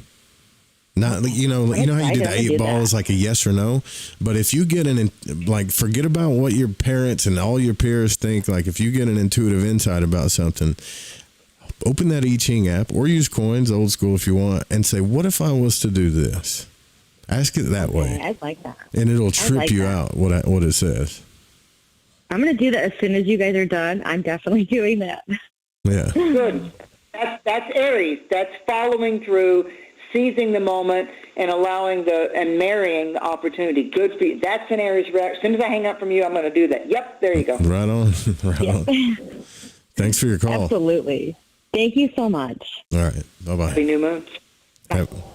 Happy new moon. Keep calling in, guys. You have to keep calling, unfortunately, to get through until we get the phones back. 501-777-5631. The phone lines are open. If you want a free reading from Mary, I got a good feeling about that one, Mary. I think she's going to... I do too. Yeah, I just started using that thing, man. Like, I don't know why. Something pulled me towards it. Yeah, I didn't even... Well, good for you, listening to your... I didn't even know there was I mean, nowadays there should be an app for everything, I guess, even how to milk a cow, but I didn't think that there was an I Ching app. That's a neat one because I don't pull it out all the time, which is interesting because it's obviously calling to me then because I've got it stored away, but it's like, I mean, it's been with me since my teens. I mean, it's just like, it's deep. It's a different... Like, it makes you think. The I Ching... Yeah, it makes you think, which is good. Because once again, like I just said to her, let's not just go back into just astrology or just numerology or just the chakra meanings or just the Reiki. Get in broad brush. Move out of just the familiar zone and go. Aries is pioneering and inventive and creative, and why not? Aries says, why not, and let's go. Yeah, man. Like, let's see how good it can get. Or let's just see. Don't. So, it's all these like what ifs. Well, if I do this, then this is going to happen, or this bad thing always happens. And this, look, we've been there. We're done with that. Let's see how good things can get. Absolutely. Well, Aries is the beginning sign, so it's like, why not? This isn't Capricorn. This is the cycle that's saying this is your 2024 garden. Cycle. We're in the elements of the earth, fire and the earth. It's fire earth time. So it's like the fire of your desires and what you want to write or to say or to plant or to psychologically rise above. I mean, one of Aries' sky totems is the red-tailed hawk. Another one of the birds that shows up in Aries time is the red-headed woodpecker. And if you'll go on the internet and you'll look up what the First Nations people, the indigenous cultures, the Eskimos, how did they define the appearance of a woodpecker? How do they define, the red-tailed hawk? I mean, these are some of the things that are associated with the sign and the season of Aries. The hummingbirds normally don't come back in Tennessee till mid-April. One flew by me today when I was out walking around with my white sage and saging all the property, and the hummingbird went, the scout went right by me. I'm like, oh, well, you know what? I'm going right in the house and getting your bird feeder ready. And what color are hummingbird feeders? Red. It's Aries, It's like red. 208 area code. You're on the air. Who are we speaking with? Hi, it's Abby. What's up, Abby? Hey. Abby Normal? Hi. Yes, that was my nickname when I was a kid. There you go. There you go. There you go. So do you have a question, Miss Abby? Happy new moon, sweetheart, and happy beginning season of Aries. Thank you. No questions. Full song. I'll take it. Okay, I see the first card that flew out says an empty chair, but it's a really pretty, like a Victorian antique chair, and it's like something or someone is leaving your life or left your life, and what's right next to it is, you're going to jump on this symbol right away, is the stork.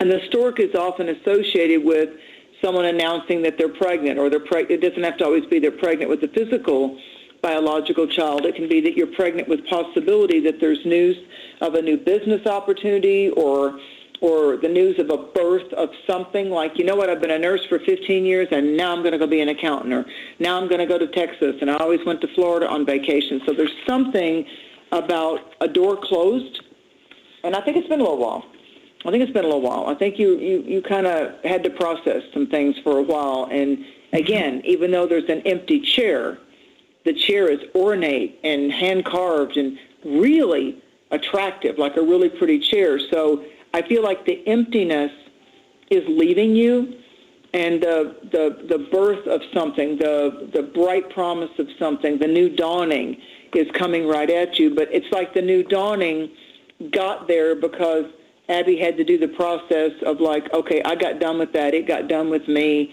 Not all trouble ends up being a punishment. Sometimes the trouble and the trials and the travails that we go through, although they are disappointing at the time, and I'm not taking away those emotions at all, but they also help strengthen and toughen us. They help us to get better, not just bitter. Do you understand that? Oh, yes, 100%. So Abby's new slogan is, "It all made me better, not bitter." There you go. Yep. That's the best attitude to have, too. Best attitude to have. Yeah, I've had a lot of growth for sure and process. Yeah, a lot of it. I love it. Thanks for your call. Well, I feel like that you've risen above it now, and I feel like that you made it. Hard climb, made it to the top of the mountain, took in the view. It took a lot of guts and glory to be able to stand there on that mountain and make that climb and go all the way up and over it. But I feel like now it's like, okay, been there, did that, and now I'm ready to be the explorer into the not just a new chapter, but I closed that book, and now I'm going to start Abby in a new book. Yes, 100%. I love this. Thank you. Yep. Thank you for calling. You're welcome. Hey, call us back. Let us know after you Abby your new book. I will for sure. Right. Thanks, guys. Bye. Bless you. Oh, you're welcome. I love that. I love phone lines are open. Yeah, she's like, I will. Definitely going to do that. You know she will. She's a very dedicated, the people that get in every time, or that call, or that you know what, they prioritize. You have a lot of lovely guests. You got more coming. A lot of great, and a lot of great topics. And I love the way that people have recognized with your regular guests, they've recognized that that's something that they have an affinity for, that it works for them. And not only are they being respectful to you and respectful to the guests that they prefer, but it's just really nice. Regulars are nice and new callers are nice. I know that Art Bell used to always say, Brent, first-time caller. I mean, yeah, you love that because of it's in the airwaves. Hey, I promise you guys this, all right? If we get the support and sponsorships and all this stuff back to where we were, and we will, it's not a matter of if, it's really a matter of when, I will dedicate a line to that. Mark my words, to first-time callers, if you'll call the line, right? Like, you have to call the line, though.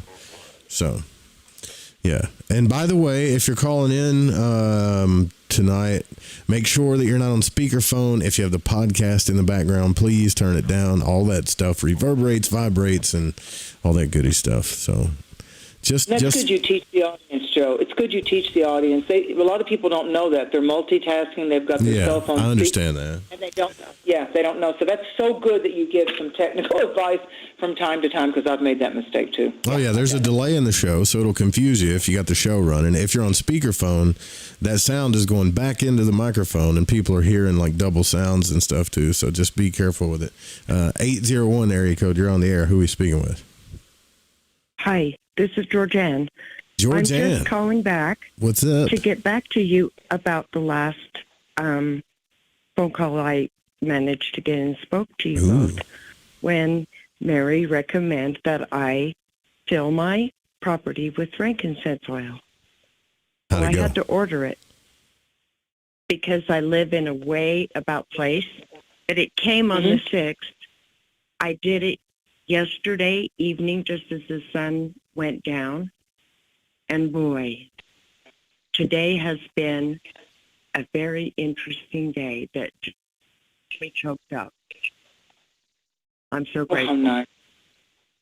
Oh, how nice. Oh, that's so rich. Thank you for that. That's, that a testimony like that to me is like why our souls come here and get slip-on skin and biological units, because maybe you and I will never meet, but the fact that something in the airwaves and the ethers and the platform that Joe provides, the time that we provide, and someone does a follow-through, and then they come up and they say, oh, my God, today's been so much different. I'm choked up. Man, it worked. It worked because you made it work. You came into partnership, and the alignment with the show and the frequencies and the meant-to-bes and the destinies, and fate kissed you for it. Fate kissed you for it because that was the majesty of your soul and your guides.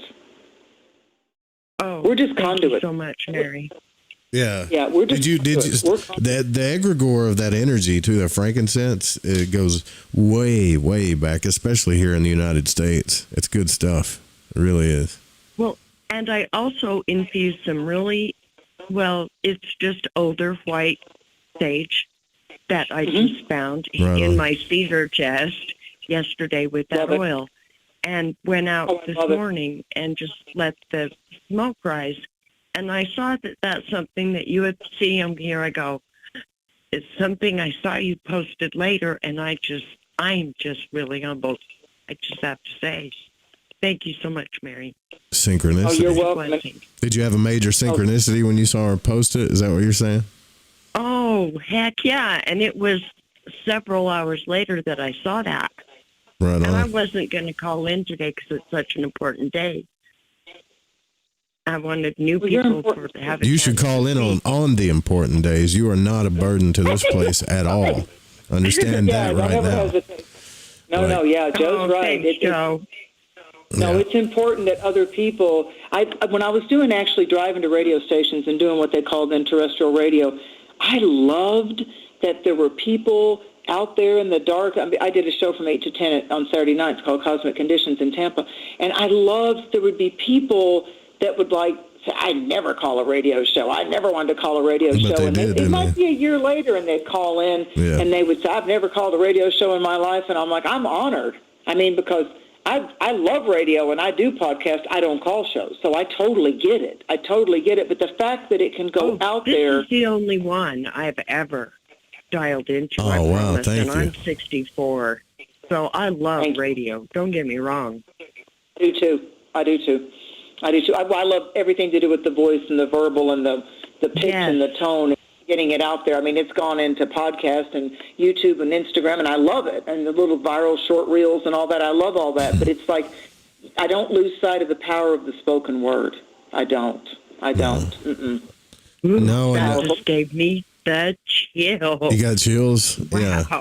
Like my thing with everybody that listens to the show, it's probably weird, but I want to help people on a deep level for some reason. Absolutely. Some people have said that's narcissistic. Joe, I don't think so because it's not. It's a calling, and I want to help people on a deep level. Absolutely do. Yeah, and I agree. I cannot do that without hearing your voice. I can do it, but it's way better if I can hear your voice. Yep. And that's because you are such a blessing, Mister. Thank you. Just know, we love you lots, too. I'm going to let you go. There's someone waiting. I can feel him. No, there actually Bless isn't. your heart, Mary. Love you so Thank much. you. Thanks for calling. We'll talk soon, sis. Blessings of the new moon to everybody. Let the great beginnings manifest with your faith. Absolutely. Phone lines are open. I don't want anybody to ever think that you're ever like. I don't think that she thought that. That's an assumption of me. But if you have this mentality, well, I don't want to call in or I'm going to ruin the show or something like please don't think that, because it is quite the opposite. It's quite the opposite. Well, and we're dealing with yang energy. When you look at the yin and the yang, the new moon is traveling through the yang, sacred masculine, through Father Sky. It's Aries. It's fire. It's the comfort of the campfire. It's the fire of our desires. It's the heart. It's the ceremonial fire. It's a solar eclipse, our great star of the Milky Way. So this eclipse is putting matters related to our most personal courage and plans and seeking independence and self-assertion in a very strong focus. So it is about new beginnings. It is about divorcing and closing doors to things that have been hindering us, that we have also been part and parcel of allowing ourselves to be restricted. Aries gives us the ability to get out of the cage, and it gives us the ability not to be the tiger that's angry because it's in a cage being poked all the time. So it's a great time to take charge of our life, to charge forth, to begin the new project. Aries isn't about you got to finish it. Aries is about just start it. Let's just go. Begin it. Yeah. Just discover it. Just discover it. And the Sky event, the Sky event was all about that. Whether you watched it on TV and you weren't in the main zone or you went out and you participated, I'll never forget the energy pulsations of that August 21st that was right over Sweetwater, Tennessee, and I was there with neighbors. I'll never forget that, how it brings you to tears. It's supernatural, it's paranormal, and you know what? I think it recalibrates all of us on an angelic soul level. I really do. I think that we get infused. Let's see how good it can get. 316 area code. You're on the air. Who are we speaking with? Hey, it's Karma. How's it going? Happy Eclipse Day. Karma, have you talked to Mary yet on the show? So this is my first time calling in. All right. I'm honored. You got a specific question for her? I'm honored. Or do you want her just to pull a card? Well, I guess I'm just, I've been really stuck, and I'm hoping this eclipse is going to help get me unstuck. There you go. I guess how I can get unstuck is my question. A couple of things come to mind. It's like I see a hand psychically. I just see a hand, like not unlike when people raise their hand and they're waving at you across the room, like, hey, I'm over here. Come over here. Here's the table. I feel like that you've, in some sense, wanted help or been in need of help or assistance or a positive boost or maybe some guidance. Hence, she called in. And then I feel like golden coins falling from the sky. Nice. It's like these golden coins, and I feel like that prosperity is here and money will be coming to you. But I feel like that it's going to come symbolically through a raise or a new outlet or something to do with actual finances, because deep down inside, you know your worth. You know what you're worth. You know that you care. You know that it's like natural for you to come to the table of any conversation or any situation to be sincerely interested in the solving the problem, resolutions, team player. Like, I feel like you're not guilty of being the lazy one that needs the applause and the attention all the time. You're not that person. You know how to be effective. It does feel like there may be something to do with hanging out with a different group, going to some different places, challenging yourself enough to say, you know what, I may just go work there one day a week just so I can get into a different social network. There's something. Yeah. There's something that you're not going to have to put a whole lot of time or effort in that's going to open up a whole new vista of very interesting intellectual and personal, like you need something freshened up in your social life. Like I feel like it's gotten too stagnant or it's just not matching you. Do you understand that? Like if you felt like you've been kind of like out of sync. Okay. I'm totally isolated. I've been totally isolated since the pandemic. That's a while. You get out there, man. Get yourself out there. Well, yeah, it's hard because, I'm taking care of 2 disabled people. Oh, that's so.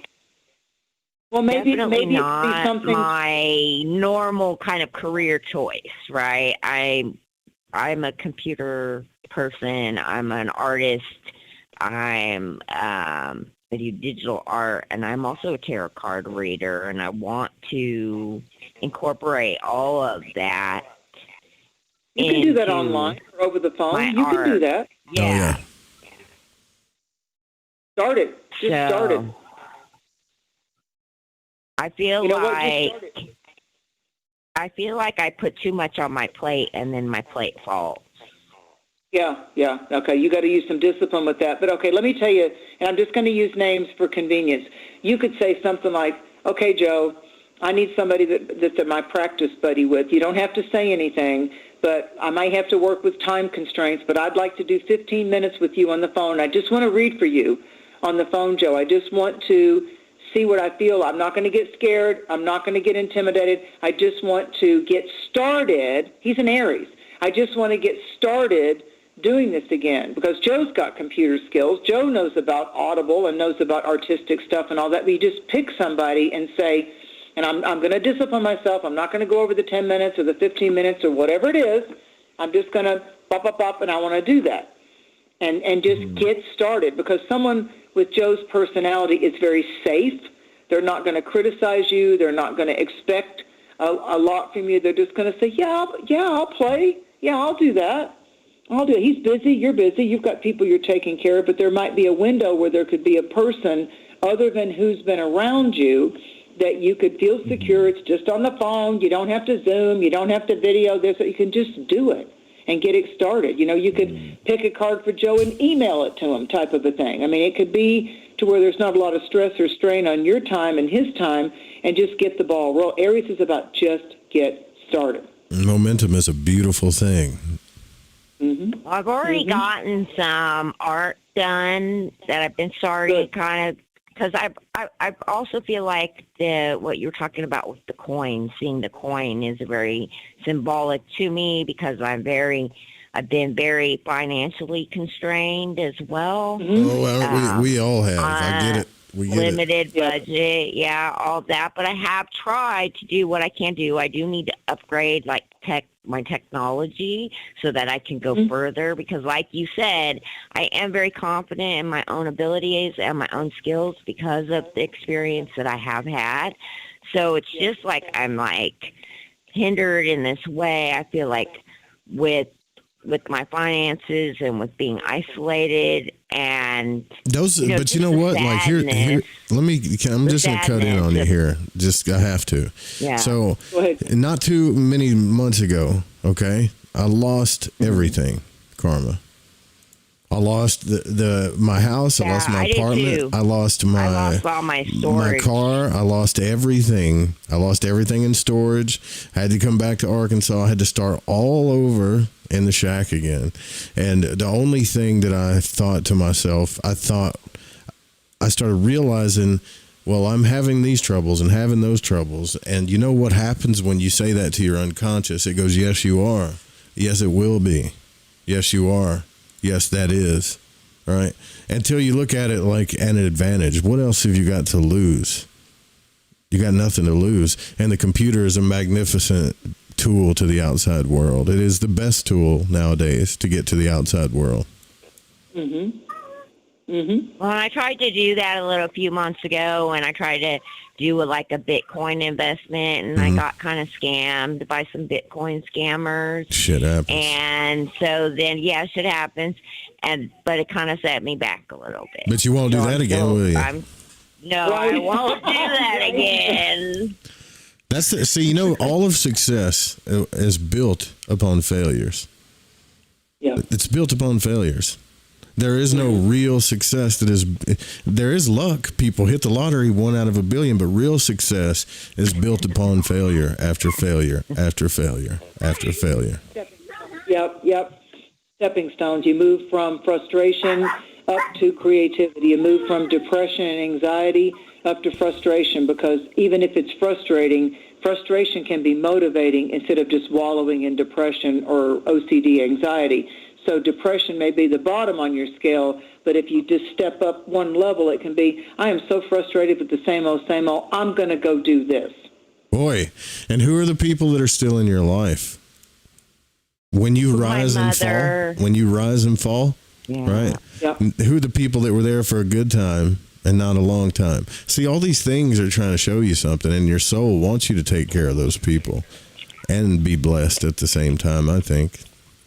So I'm a Cancer, so like this duty to take care of my mother, you know? Well, Cancer's tied with the moon.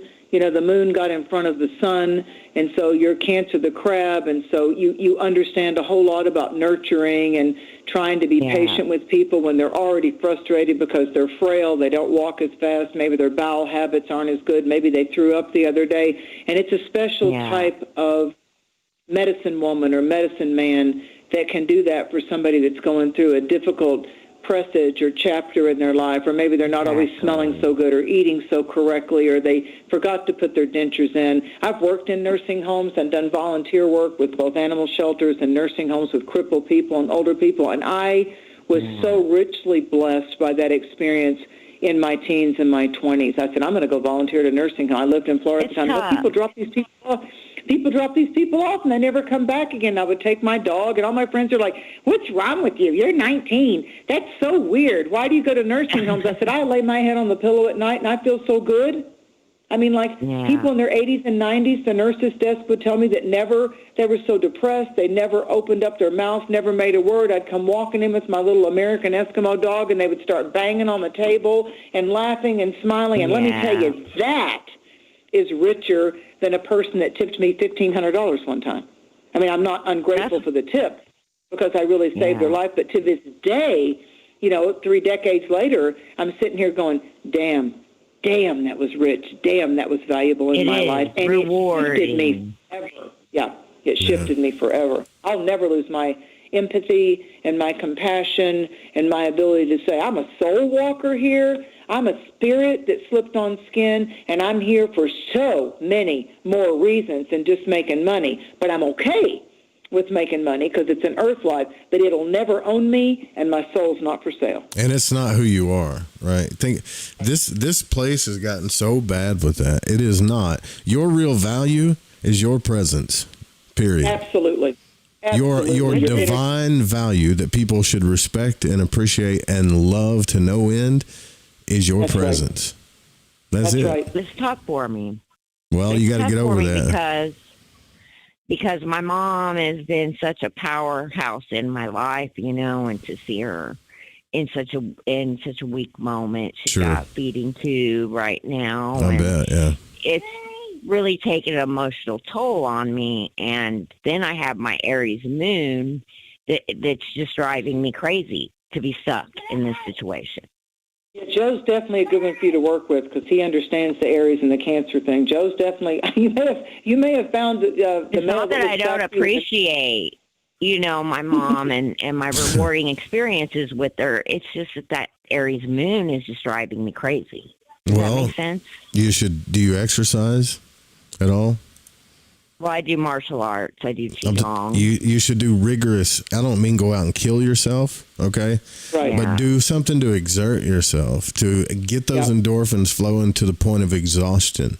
And I'm not talking about just sex because that's usually what everybody thinks about because you can definitely do it. No, I'm trying to get myself out of my solar plexus. Right. So, exactly. No, exactly. I understand what you're saying. Exactly. So, I went through the same thing when I got stuck back here in the shack. I had tears pouring out of my eyes because I was literally feeling like I was going crazy.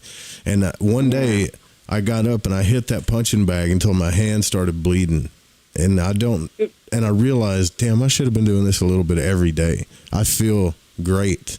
I slept like a baby that night. I've been, really the only thing I have around here to work on is my fence. I have a wood fence that's always falling apart in my backyard. So I go out with my hammer and I hammer on that fence. Yeah, there you go. I really appreciate and definitely relate to what you said, Mary. Thank you so much. I think you're wonderful, and it totally makes sense to me.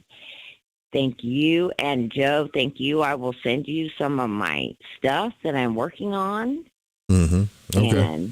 And we can go from there. Right on. And I will call back in and let you guys know where I'm at. Please do. Know that we're sending you the beautiful solar pulsations and radiations of this very rich Aries moon. Yeah, the angelic energies are with you. So just call them in instead of letting your mind get stuck on going over the same old ground over and over again. Just call in your angels and say, I accept you. I accept you. Breathe with me. I accept you, guardian angels, and thank you for my ability to now be the strong one in my mother's life. Right on. Thanks for thanks for calling. All right, we got what we're gonna do. Yeah, thank you for calling so much. Great call, fantastic call.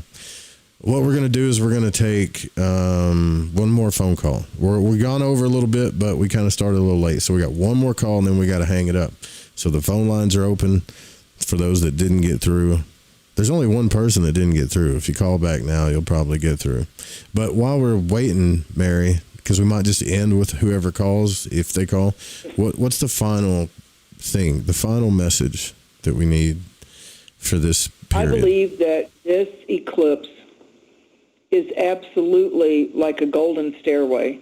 And I believe that it literally, if we'll just step up on that golden stairway and trust that the dance of destiny is here to bless us now, that it doesn't have to be through turmoil or troubled times or fear-mongering or the sky is falling. I just think that we need to rebuke and reject that, and we need to keep what we put our eyes into and how we say our words, how we speak our truth. I feel that I think it was Gandhi, we need to be the change that we're seeking, and Gandhi was a Libra. I feel like that we really just need to be out there demonstrating, getting involved and demonstrating in this world instead of, expecting the doom and gloom or, now let's look over here and there's some kind of trouble over there. No, walk forward as the illuminated being and one with the Creator and the majesty of the divine Godhead that you are. You were brought forth from that. And to your point of, I'm going to allow it to get as good as it can get. Don't ever let anyone's negativity in this earth life take you off the path of the divinity that you are. That is our signature. We're all unique signatures of the divine. I've heard it. I'm not saying be crazy, but I've heard it all before. Oh, this will happen, that'll happen, or it's probably this, or here's the one that really screws people from having happiness. Now, that's just the way the world is. Listen, you don't even know the way the world is, and we're breaking records and changing stuff all the time, so stop it. Stop saying that to people. Absolutely. I think it was Maya Angelou that went through, she's now in spirit, but she went through like a lot of rapes and abuse when she was, very young and all that, and she became an iconic writer, and I think it was one of her famous books where she said, "And still I rise." That's right. I rise. Aries is the sacred smoke that you cleanse, the copal and the sweetgrass and the cedar and the frankincense oil and the helichrysum. It's the warming oils. It's the ability to say, as that sacred smoke goes up right in front of my physical eyes. Aries rules the five senses. Libra is the bladder, the kidneys, what we need to eliminate, how we need to let the toxins pass through the fluids of the body, and Aries is looking, and as much as you're staring at that incense or that sage wand or that smelling that oil, and you light that candle, when you blow the candle out, when the sage wand's going up, that holy smoke, that sacred smoke is becoming the air that you wear. The smell of the frankincense or the helichrysum, it's the smell, and you're becoming part of the aromatherapy. You're allowing the sacred smoke visually. You're seeing that you lit the incense, the smoke, and visually it's going up into the atmosphere, and you took, as you say, Joe, the time and the boots on the ground to say, I'm clearing this space. Today, this new moon is the new book of my life. And part of the subtitle is, it's as good as it gets, and I'm embracing it all. That's right. Last call for the night, 770 area code. Who's the lucky person? Diane. What's up, Diane? Yes, hi. For the past year and a half, I've been working on myself after taking care of my children for, throughout while they were growing up. So I've been working on healing many wounds and working on my spiritual self, including taking various classes, crystal classes. But I do need some direction from spirit to, I'm at a point of wanting to make that change and having some freedom to make that change, but shifting slightly, still having financial responsibility. So I just really would like to have some guided direction to make sure I'm going the right path I need to be. What a great worded question. First card I got was Angel. Ironically, Joe, it's like a geisha girl kind of dressed up angel type of thing. There's an oriental flair for it. Please make sure this caller and your other callers, or put the link in the YouTube type of thing about the Oriental divination, the feng shui, the I Ching. Yeah. Yeah, the I Ching, and people learning a little bit about feng shui. The two kind of go hand in hand. Yeah, they go right together, yeah. Yeah, I see the spiritual guidance. I see you having a protection from the harm, the fires that you thought almost destroyed you and almost like flooded you out with emotion and disgust. And I see that you kept your head above water. The fire didn't totally scorch and burn you, and you learned to breathe again. And then I see a fair-complected man, and I feel like that there's going to be dealings or conversations or partnership or relationship with this fair-complected man, so maybe blue eyes, hazel eyes, green eyes, and I feel like that he's either got the gray, the white, the blonde hair, and I feel like that he's going to be someone that is an integral part of some interesting episodes, like he's meant to be a part of the episodes that are going to, again, lift you up and beyond and getting forward. So it could be that he's a specialist. It could be that he connects you with somebody else. But I just see this fair-complected, lighter hair,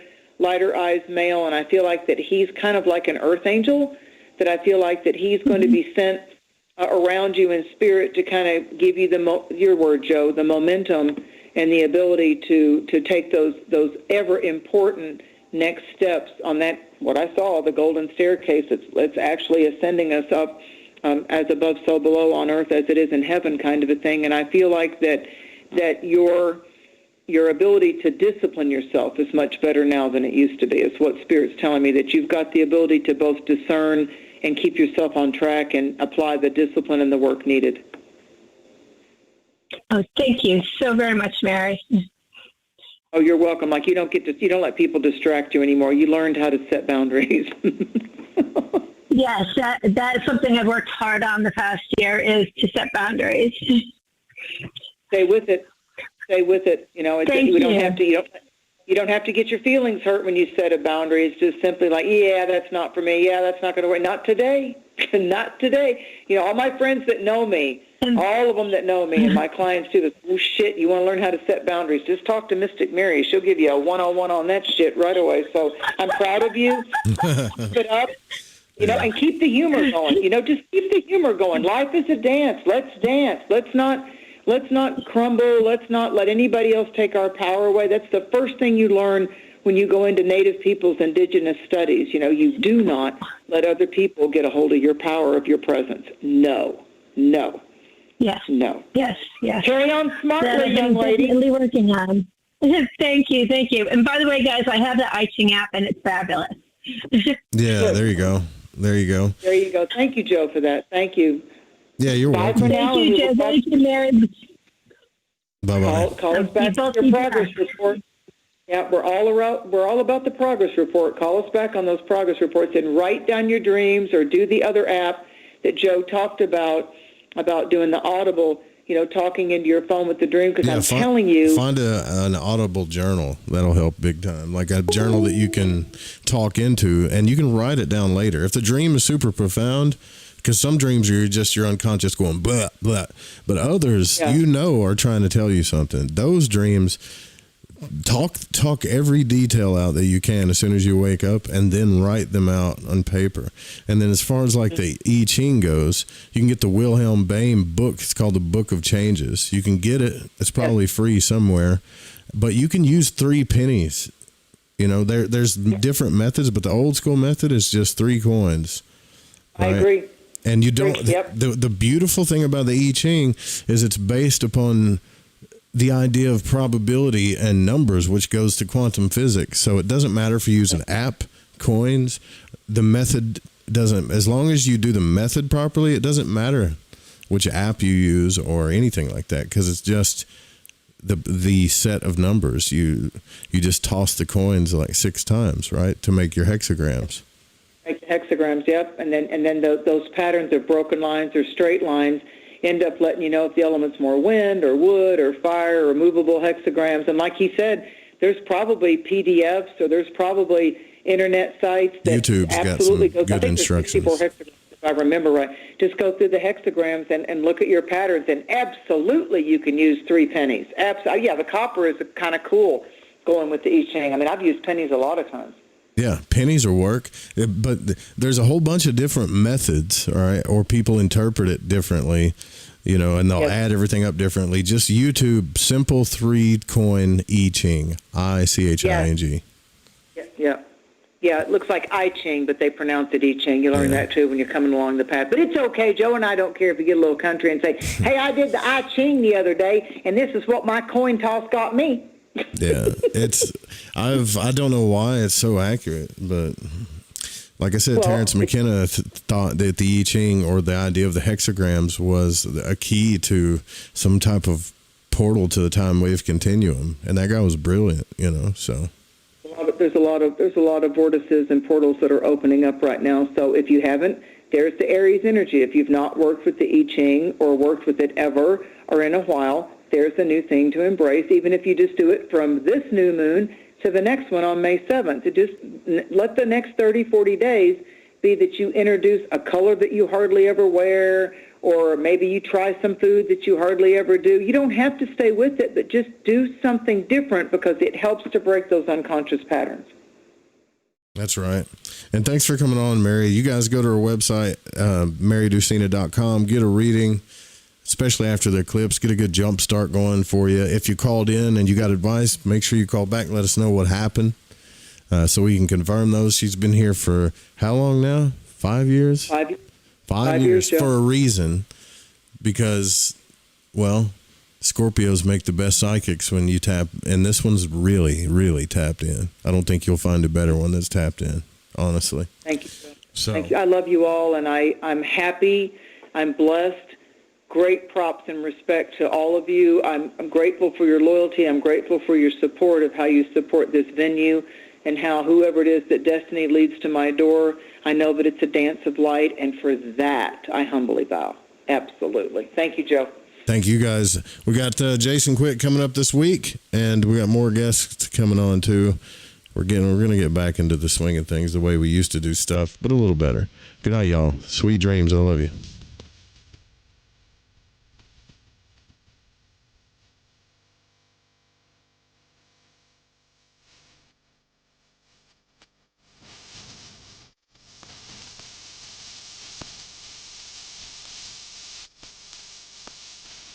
Oh.